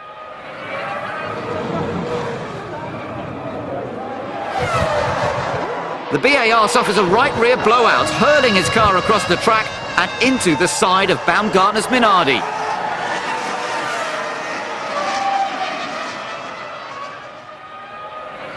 There are some very serious faces at Michelin.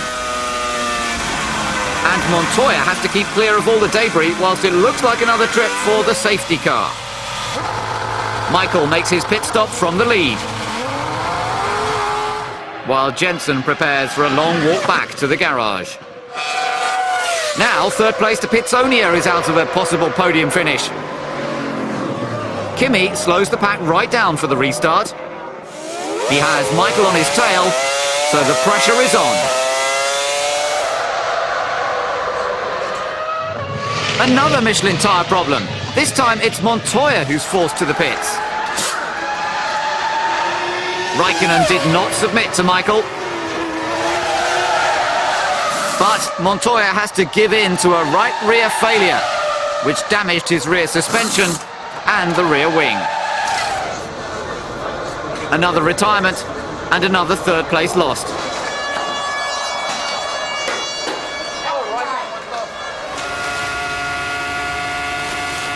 Coulthard's move on Klein for 8th did not work out. And the team expect an imminent retirement.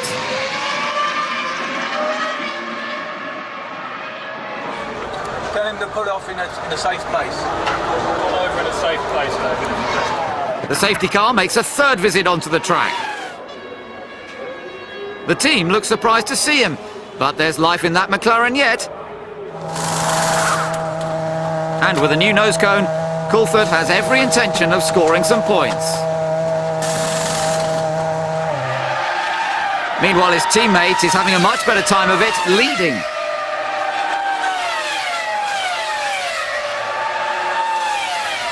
But the entertainment does not stop there. A Toyota engine has gone bang.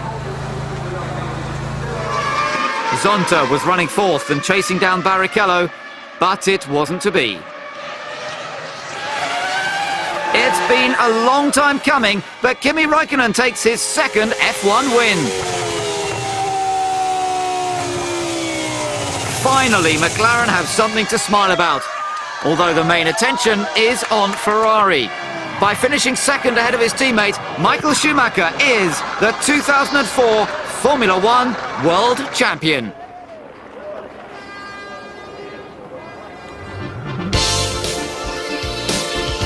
Only 9 cars crossed the line at one of the most challenging circuits in the sport.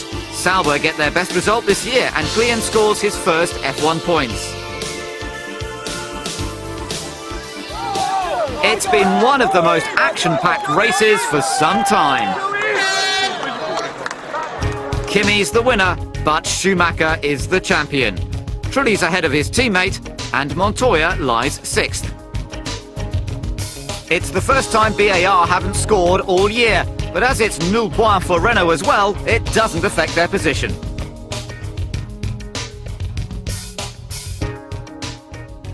Spa is a special circuit for Michael. He made his debut in a Jordan here in 1991. Now he takes an unprecedented 7th world title at the team's 700th Grand Prix.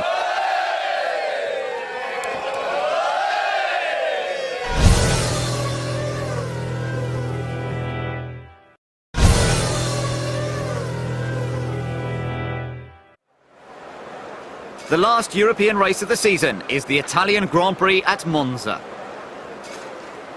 World champion Michael Schumacher arrives at Ferrari's home event knowing that he's under pressure to perform in front of some of the most demanding of F1 fans, the Tifosi. Being home here in Monza, having both championships achieved, we just would like to put this, how you call it, the point on the E, no, on the I. Dotting the I. That's obviously the perfect scenario if he could do it. Is winning a 7th championship the most important thing in his life? When I come home, like after that, there was far more important things. Like my kids, when you go to a swimming school, you can make a certain exam, and they passed the exam, and that was much bigger celebration than my 7th championship, and I love that. But how does the boss feel? Big satisfaction for our tifosi. To be honest, I didn't expect at the beginning of the season to be here in these conditions. Happy because even after the 7th title, the team is concentrated with the feet in the ground, with humility, as I like. Even with both titles wrapped up, there was still plenty going on. Baumgartner was again an innocent bystander. This time it was an out-of-control Jordan that took him out on Saturday morning.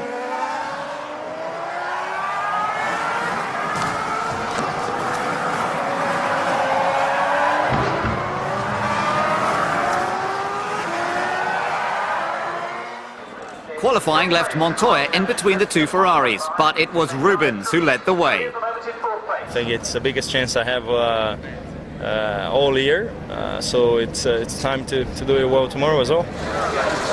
Winning in front of their dedicated supporters is essential for Ferrari. Changeable weather conditions make tyre choices difficult. Coulthard makes a late call for dries and will start in the pit lane on a full tank of fuel. Schumacher and Montoya expect a mega start from Alonso and try to stop him. But he just makes the climb to 2nd look easy.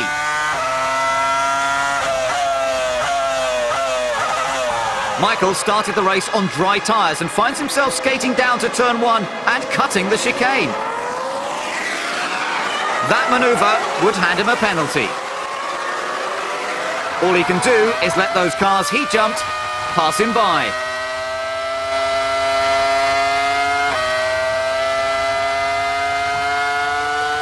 But maybe he was a little too humble. when Jensen made his move. Michael spins and so does Pitsonia. This is still lap 1 and already there are cars everywhere. But the only one to retire is Olivier Panis. P15 is not the best way to end the first lap. Montoya set the fastest ever lap here in pre-qualifying, but he's struggling to keep it together in the race. He's off the track and is forced to let Button through when he rejoins. No comment from Williams. Alonso's aggressive first stint gives him the impetus to snatch first place from Barrichello. An imminent change of tyres would explain the relative ease with which Alonso took the lead. When Barrichello pits, his worn intermediates are replaced with dry tyres, and with a few adjustments for the drying conditions, he sets off again.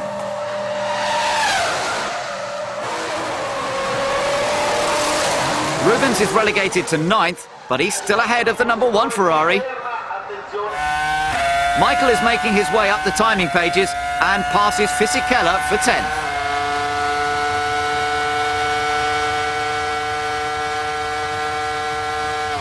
This time he's careful not to overshoot the chicane. There's no chance for Raikkonen to repeat his Spa win. The only thing he scores is his 8th retirement of the season, thanks to a water leak in his engine, and he doesn't want to talk about it. Michael hasn't pitted and has fought his way back up to 3rd behind Alonso.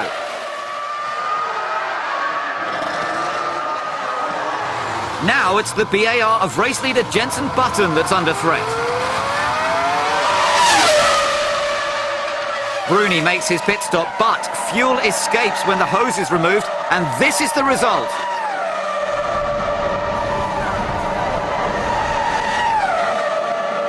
The immediate response of the mechanics ensures the flames are put out in seconds, and they even try and put more fuel in. Bruni gets out, he's safe, but he has inhaled some of the fumes and is struggling for breath. The team have had a lucky escape. But it could have been much worse. Michael is due in this lap, but for now he leads the race from his teammate. And Jensen Button, who's lapping his way through the back markers.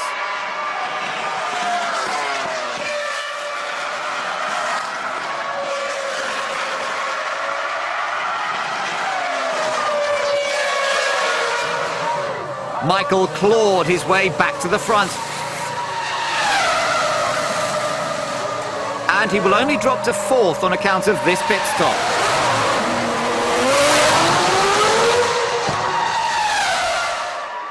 Alonso's 3rd and chasing Button, but he's pushed too hard, and he's off into the gravel. He took too much curb in the second chicane and lost control of the rear of the car. Michael had a hand from the marshals after a similar incident at the Nürburgring last year, but Alonso doesn't get the same treatment. He doesn't want their help now. Jensen Button had led the race earlier on, but Michael passes him for 2nd, and Barrichello exits his final pit stop in the lead. Button doesn't yield to the champion, but a Ferrari 1-2 looks inevitable. Pitsonia sets his targets too high. He may be ruining a lost podium in Spa, but gets a little overambitious with this move on DC going into the first chicane. A Ferrari 1-2 after the opening lap may have seemed unlikely, to say the least. But they got it back on track to head the field to the flag, with Rubens the happy victor. Just to prove they can never be discounted. Montoya was a lacklustre 5th behind Button and Sato, Pitsonia and a one-stop in Culford survived their tangle to scrape a points finish.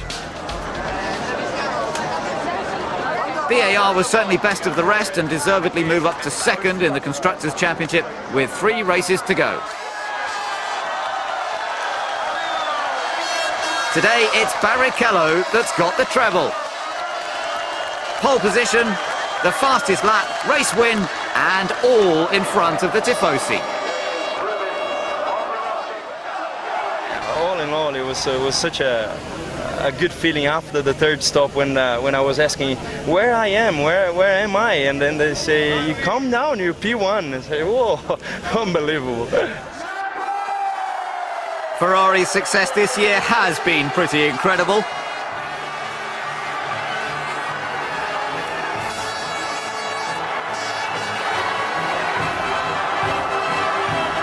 But how will they fare at F1's first outing in China?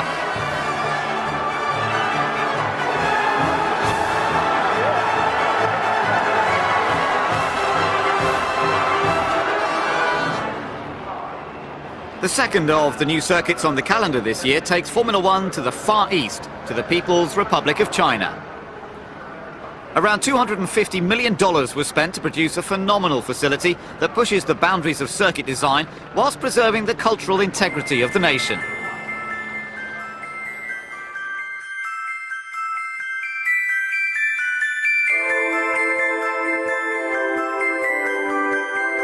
It's something different from what we used to do because new circuits are always nice. It didn't take long for Formula One fever to get a grip on Shanghai. Come on, Shumi, my friend, come on!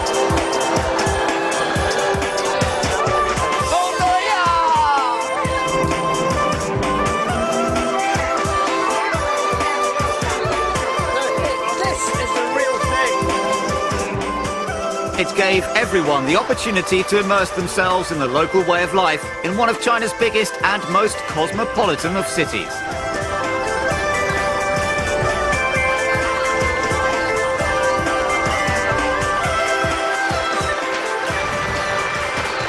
It's super, super. But more of that, super.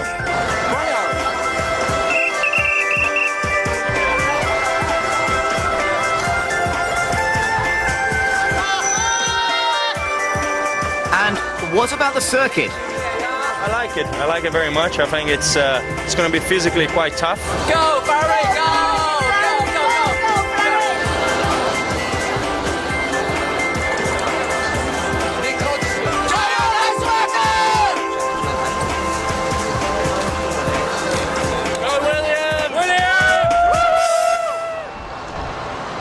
While the F1 personnel made themselves comfortable in their very plush new surroundings, a familiar face settled himself back into Formula One with Renault to replace Trulli for the last 3 races. What's up? How you doing? Thank you very much. Yeah. Did you have any fun this year? What made the 1997 world champion return? There wasn't one day where I woke up and thought, okay, now I'm ready. It just happened gradually. I took the winter to ski, play ice hockey, and just relax a little bit, clear the mind, and then as soon as the snow started melting, it was time to do something else, and that's when I started training really hard just to be ready, because I knew I wasn't done with racing. Jacques was keen to prove he still had his racing credentials, as was Ralf Schumacher, who returned relaxed and recuperated after his crash at Indy. After 3 months out, did he get bored just watching his brother at home? He's simply the best with the best car, end of story, and he deserves to win. Whether it's 7 or 10 titles by the end of his career, you know, if we are not good enough to beat him, it's our problem. And I think it's not at all boring. It's rather boring that we can't beat him by simply doing a better job altogether. Drivers maybe, and car for sure. But he didn't have the better car on Friday after a software glitch halted him at the end of the pit lane. For once, Jean Todt had a very worried expression. And from the look on Michael's face, you'd think he'd lost the championship. He did let the chance of an all-red front row slip out of reach with this spin in qualifying. And just like Monza, he'll have to wrestle for his position. Massa made the best of his new Bridgestones to put together an almost perfect qualifying lap. Felipe is 4th and his teammates 7th, earning them Sauber's best results all season. But it's not all good news. It was announced that Jaguar would be put up for sale as parent company Ford decided that it could no longer make a compelling business case for any of its brands to compete in Formula One. The company's withdrawal of backing for the Cosworth engine division will have serious implications for Minardi and Jordan, who've benefited from subsidised engine deals. I will fight tooth and nail to be on the grid in Australia next year. But can I guarantee anything? I'm not prepared to discuss that at the moment, but for sure I won't go down without a big fight. And the staff at Jaguar will do all they can to encourage a buyer to keep the team in the sport and their spirits up.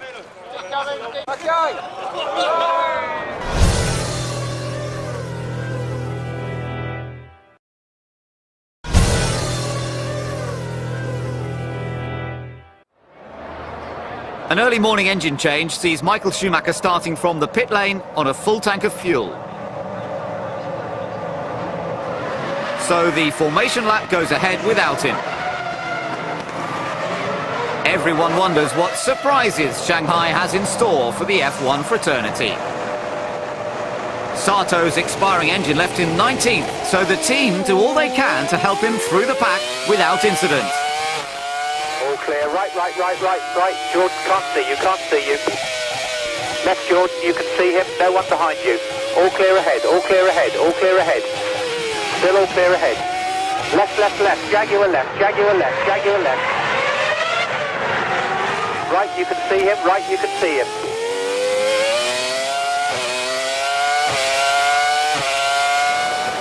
Alonso went from 6th to 3rd in seconds, but Massa's in hot pursuit.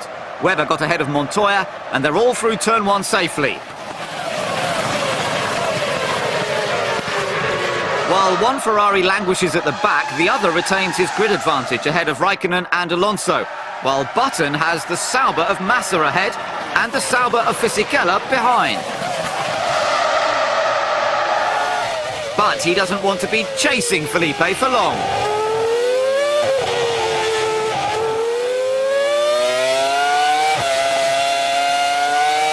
He's on a mission to win this race, and now Alonso's 3rd place is in the offing.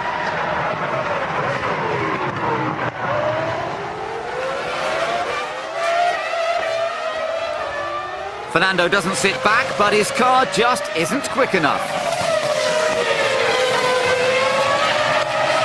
Michael Schumacher is staging a comeback, but ends up slap bang in the side of the Jaguar of Klein. At least the Ferrari driver is still in the race, which is more than could be said for Klein. Rear suspension damage leaves him high and dry in the pit lane. Michael's farcical race continues. He was a lap down and following Alonso, but the Renault slipstream knocked him off kilter and sent him spinning 360 degrees.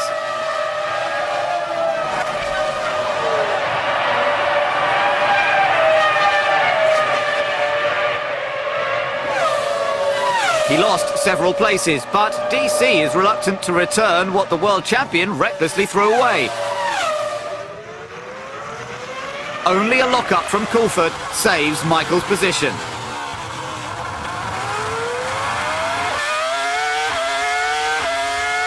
He now sets off in pursuit of Fisichella, while the Ferrari press officer wonders how to put a positive spin on his antics. It's by far his most entertaining performance this season. Now he's chasing his brother. And things could get very messy. Michael is relentlessly hounding Ralph and loving every second of it. He even gives him a cheeky wave as he goes past. The 145,000 strong crowd are relishing the entertainment. Barrichello is in for his second pit stop, and it's trouble-free.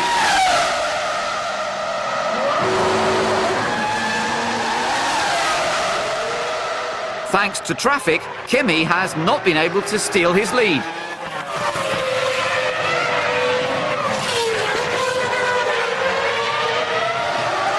But McLaren are in Formula One to win. So Kimi starts chasing the Ferrari once again, and the team rethink their strategy.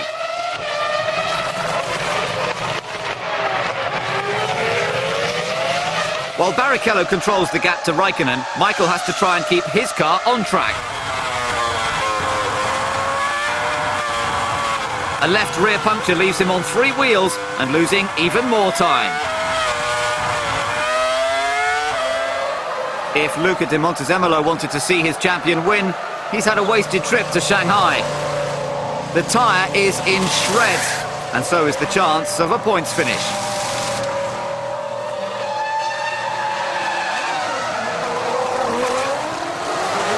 McLaren elect to bring Raikkonen in early for his third pit stop to try and get ahead of Rubens. However, Button has made his final visit to the pits on a 2-stop strategy and is already hurtling down the pit straight. McLaren's bold attempt to lead ends up elevating Jensen to second.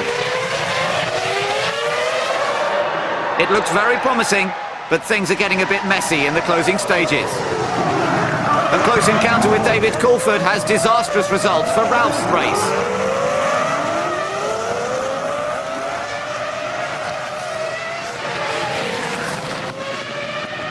He spins and takes to the pit lane, but the team cannot help at this time.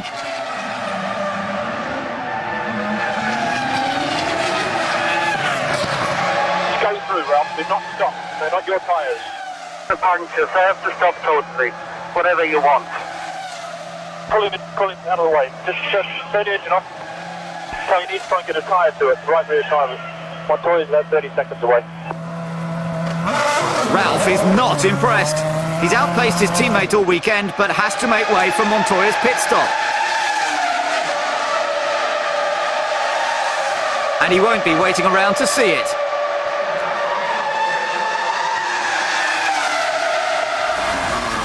It was an ambitious move.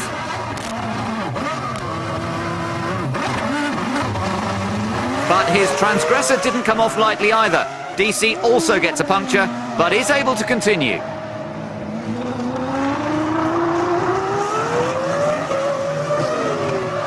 Ralph makes his feelings clear to Sam Michael. A quick check deemed the car race-worthy, but Ralph's not listening. Pittonia may be waiting in the wings, but Ralph won't be getting back in the car. Bruni got a puncture early on. Now his wheel decides to detach itself from his car.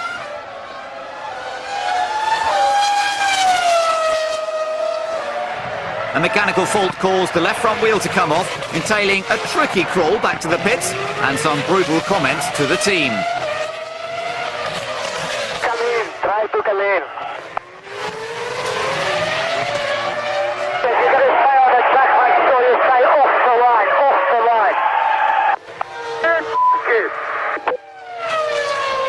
Whilst Bruni gets things off his chest, Jacques Villeneuve sets to work on chasing Mark Webber, knowing his team have faith in his abilities.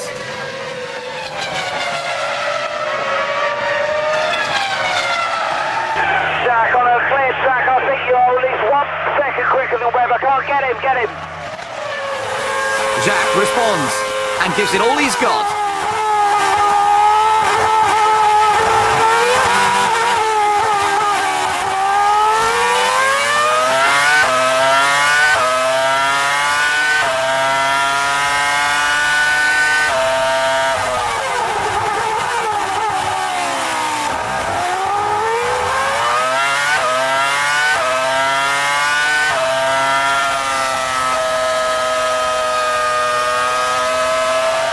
Coulthard's also pushing hard, with Massa in front.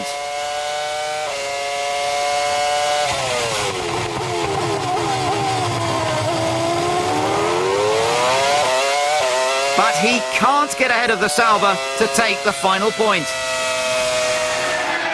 Barrichello makes his point absolutely clear.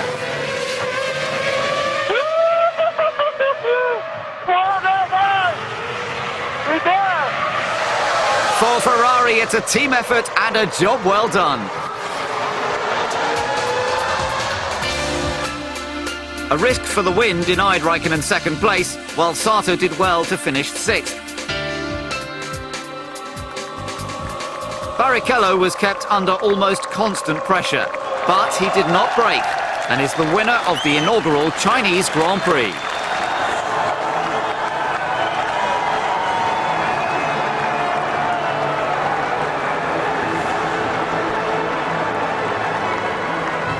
Ferrari fanaticism reaches across the globe, and everyone is happy to see Rubens take back-to-back wins.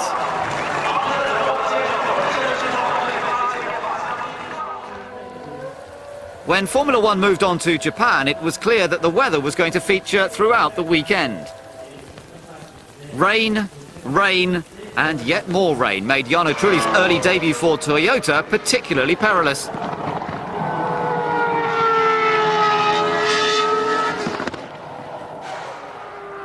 Even the world champion got caught out, as did Alonso and Massa.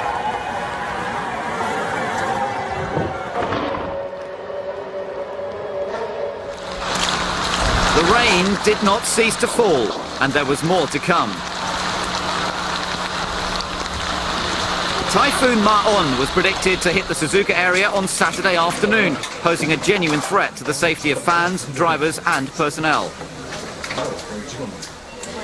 After much deliberation, it was decided that the circuit would not open on Saturday on the grounds of safety. That left the teams to batten down the hatches.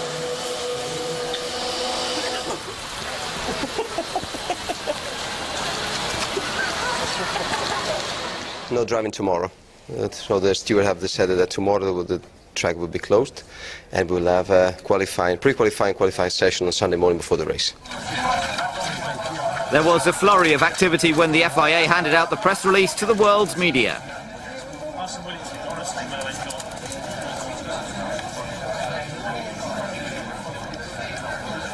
The normally bustling pit lane was eerily quiet on Saturday morning, by which time the typhoon had changed its course and moved south of Suzuka.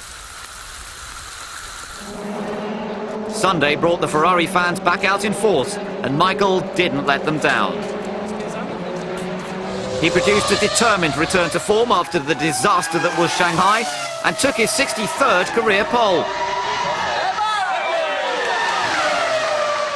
Only 2 less than Ayrton Senna.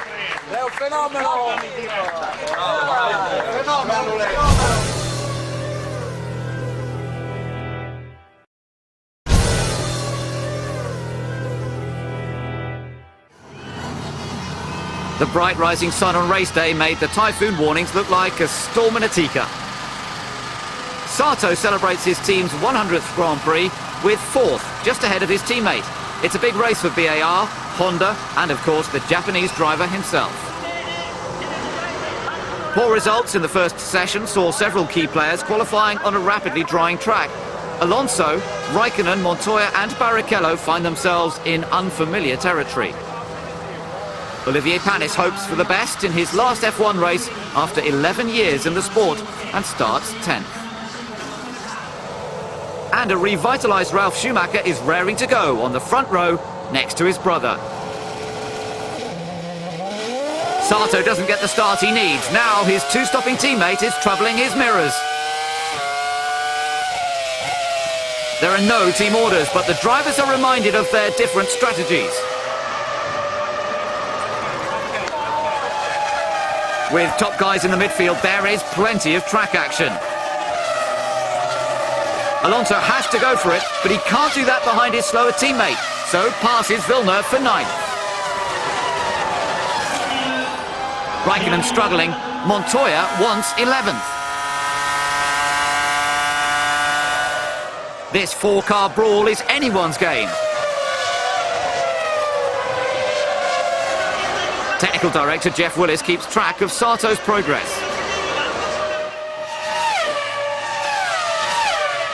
VAR would like to see Takuma on the podium at his home Grand Prix, but he needs a bigger margin over the heavier fueled Button if he's to remain third.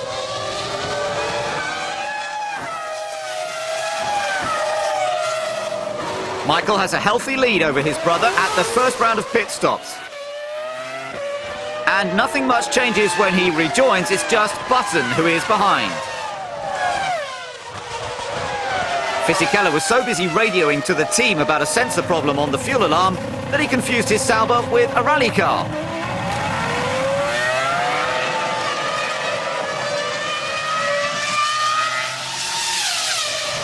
F1 teams want their drivers getting fired up, but not literally. Mark Webber's cockpit became excruciatingly hot, and as the team couldn't find the cause, he was forced to retire in the garage. He's got training or something, he seems very slow at the moment. He is very slow. Montoya's off the pace, and Patrick Head wants to know why. A hasty move on Trulli costs Juan Pablo 8th place to Barrichello. Now Fisichella's back in F1 mode, he gets his claws into the Williams. While Rubens lunges at Trulli, giving Ross Brawn palpitations. But this won't make him happy. Coulthard's in the pits, and Rubens is trying to get there. Everyone else tries to work out what happened. Two drivers cannot make the final chicane side by side.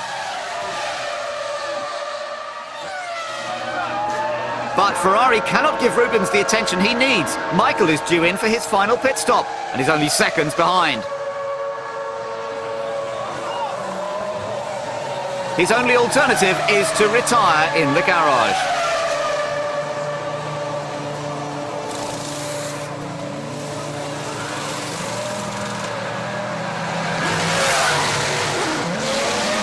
While Barrichello laments his misfortune, everyone agrees it was just a racing incident. It's difficult to say if it was anybody's fault. It's just that, you know, I couldn't lose much time, and he was like 2 seconds slower, so I had to go for it. I think it was a little optimistic, but yeah, you know, when you consider what I did to Ralph in China, then you have to say that's a payback, because it was optimistic there as well. Ralph can be encouraged by a strong performance. He's kept his brother honest, and after his third and final stop, he has Button behind and Sato in front. Although the local favourite is yet to make his last visit to the pits.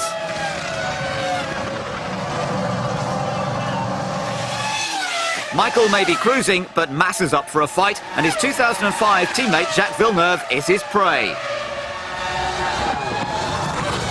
He makes his move, but can't make it stick.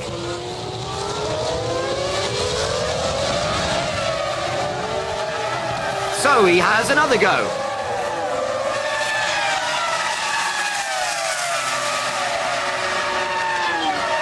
Fantastic racing, and this time it works. Michael let Massa unlap himself, but that was the only concession he made throughout the race. He's been in full control from start to finish.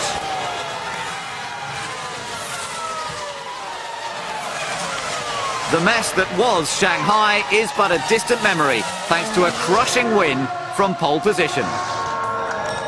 With his brother on the podium next to him, it's an almost perfect day.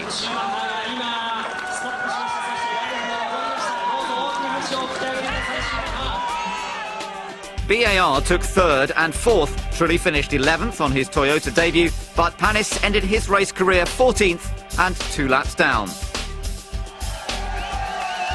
It's non-stop smiles at Ferrari, and who can blame them? Michael's done it again.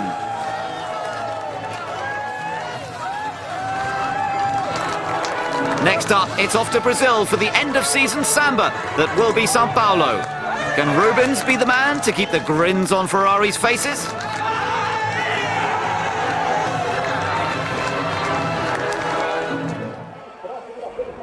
It's the last round of the F1 Championship, and while the titles are all wrapped up, other matters needed clarification. The Contract Recognition Board concluded that Jenson Button will not move to Williams as he intended, but will remain with BAR for 2005. A bit disappointed. It's not the result I expected, but you know, it's the CRB's decision, and I'm at BAR next year. There are many things in life we would like to do, we would want to do, and at the end of the day we sit down and reflect on what our responsibilities are and what we're obliged to do.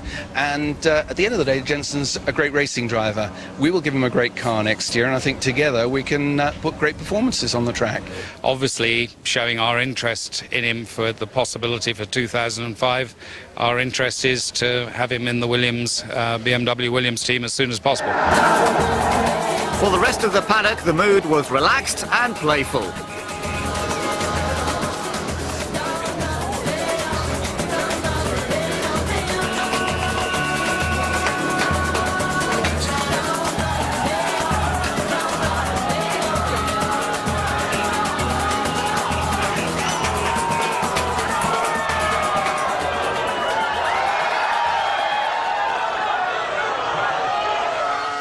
But perhaps the party atmosphere put Michael off his stride.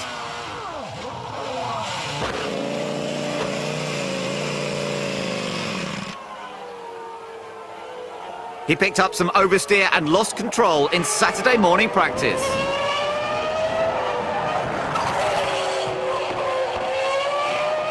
It proved to be a huge error.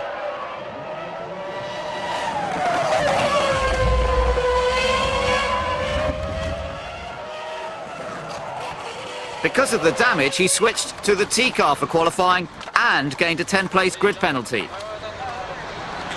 But whilst one Ferrari will be 18th, Rubens Barrichello starts his home Grand Prix on pole position next to good friend Juan Pablo Montoya.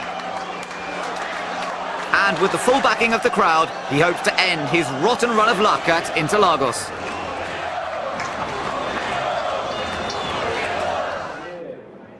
The last race day of the year does not bring sunshine. Rain had threatened all morning and arrived just before the start.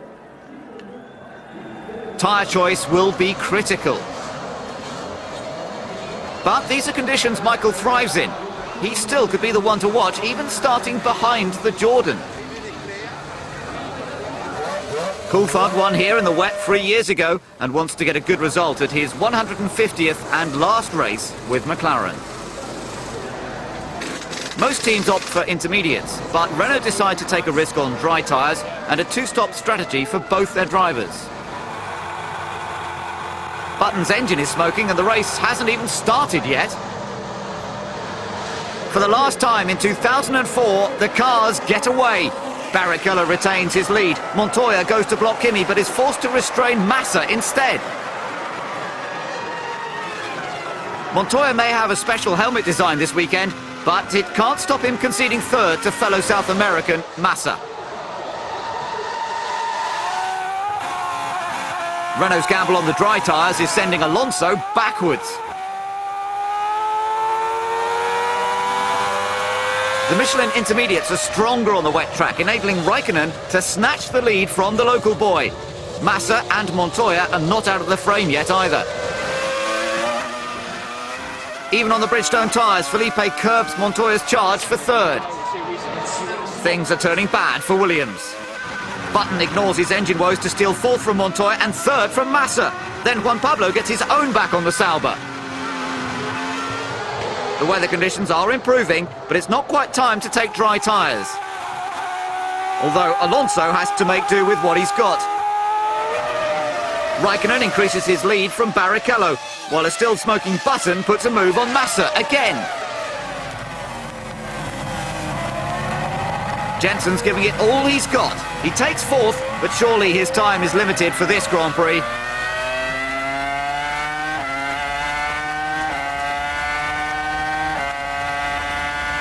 Michael Schumacher is slowly making his way through the pack. He takes ninth from Klein, but gets caught out by the slippery curbs.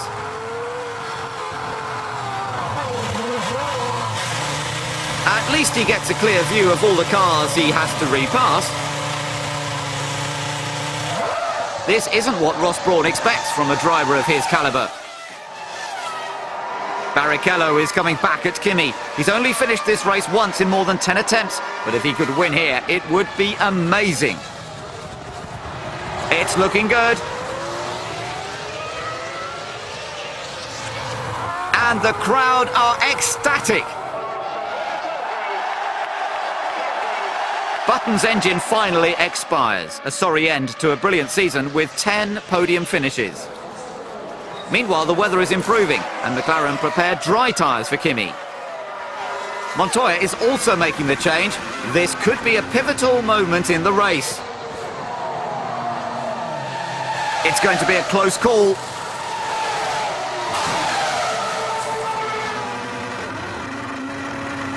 Very close indeed.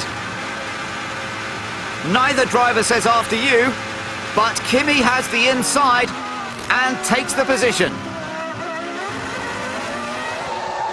Patrick Head is straight back on the radio to tell his man to get in front. And Montoya willingly obliges, using the McLaren slipstream. Alonso has acted as a barometer for the rest of the pit lane. Dry tyres are the way to go. But Barrichello stayed out too long and rapidly slips down the order. It does give Massa one lap at the top of the timing pages at his home race.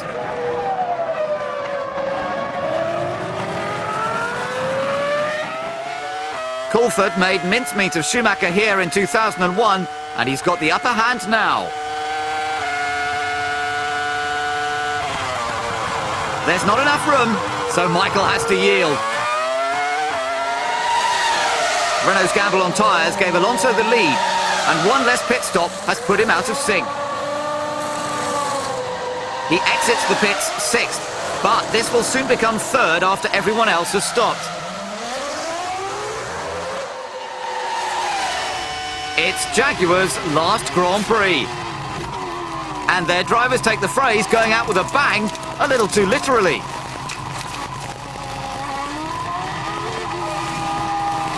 Webber's attempt to pass Klein failed, ending his 2 years at Jaguar on a very flat note.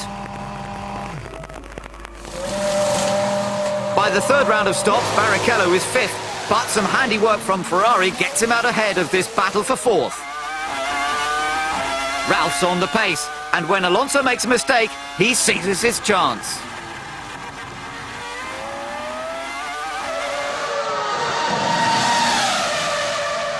But when Ralph locks up, Fernando pays him back.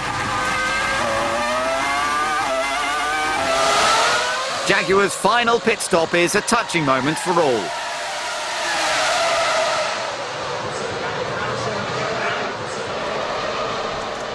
Montoya stayed ahead of Raikkonen through the last round of stops, but Kimi is hanging on.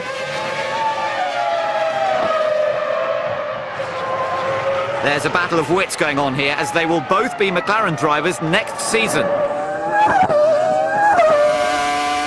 But it's Montoya that stakes his claim as the #1 and takes a magnificent victory at Interlagos.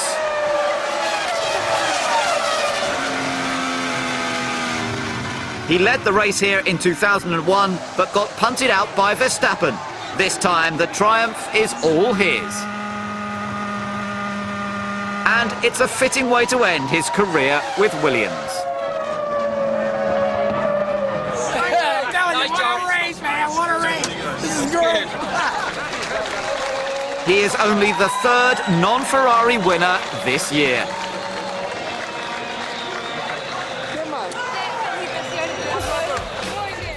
After 9 years and 51 podiums with McLaren, Coulthard finished a disappointing 11th, while his teammate was only 1 second behind Montoya at the flag. It's unbelievable, to be honest. It was a really hard race. I made one mistake and Kimi got right behind me, and I thought, oh, just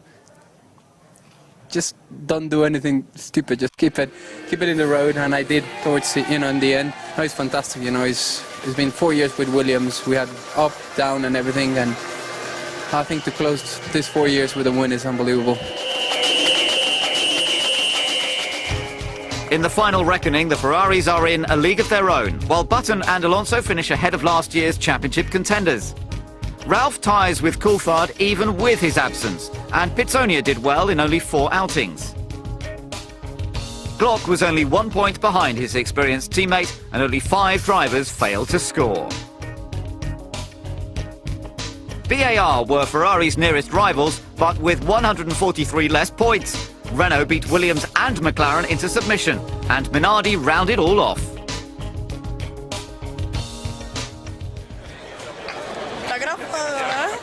There will be plenty more champagne corks popping tonight, but what about 2004? What have been the season's highs and lows? High point of the season? Well, there's none. Probably the front row in Malaysia, but it was disappointing not to get away, obviously, from the start. Highest point, can't remember. No, I mean 2004 as such was very disappointing for us. Back-to-back wins, I think they were most definitely fantastic. Of course, the US Grand Prix, first podium ever for me. For the team, I think obviously Canada and Timo Glock, first ever race to score points. It was fantastic. The worst, Monaco. It's the only race where I didn't finish. Crashing with Rubens and Suzuka. Shanghai. The fire in Monza during the pit stop. Monza, Monaco was 2 races that I was doing well and I didn't finish, so bad moment.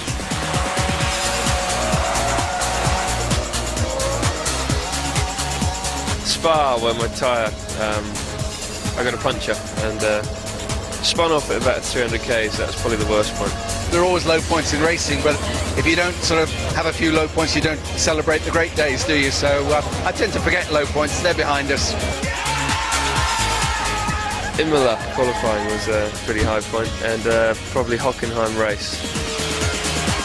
The second part of this championship was very good for me. Oh, it's coming. Hasn't happened yet. Brazil, I think it's great. I was thinking the first time I led a race for Williams was here, and I finished it here, so it was nice. My victory in Monaco was a good moment.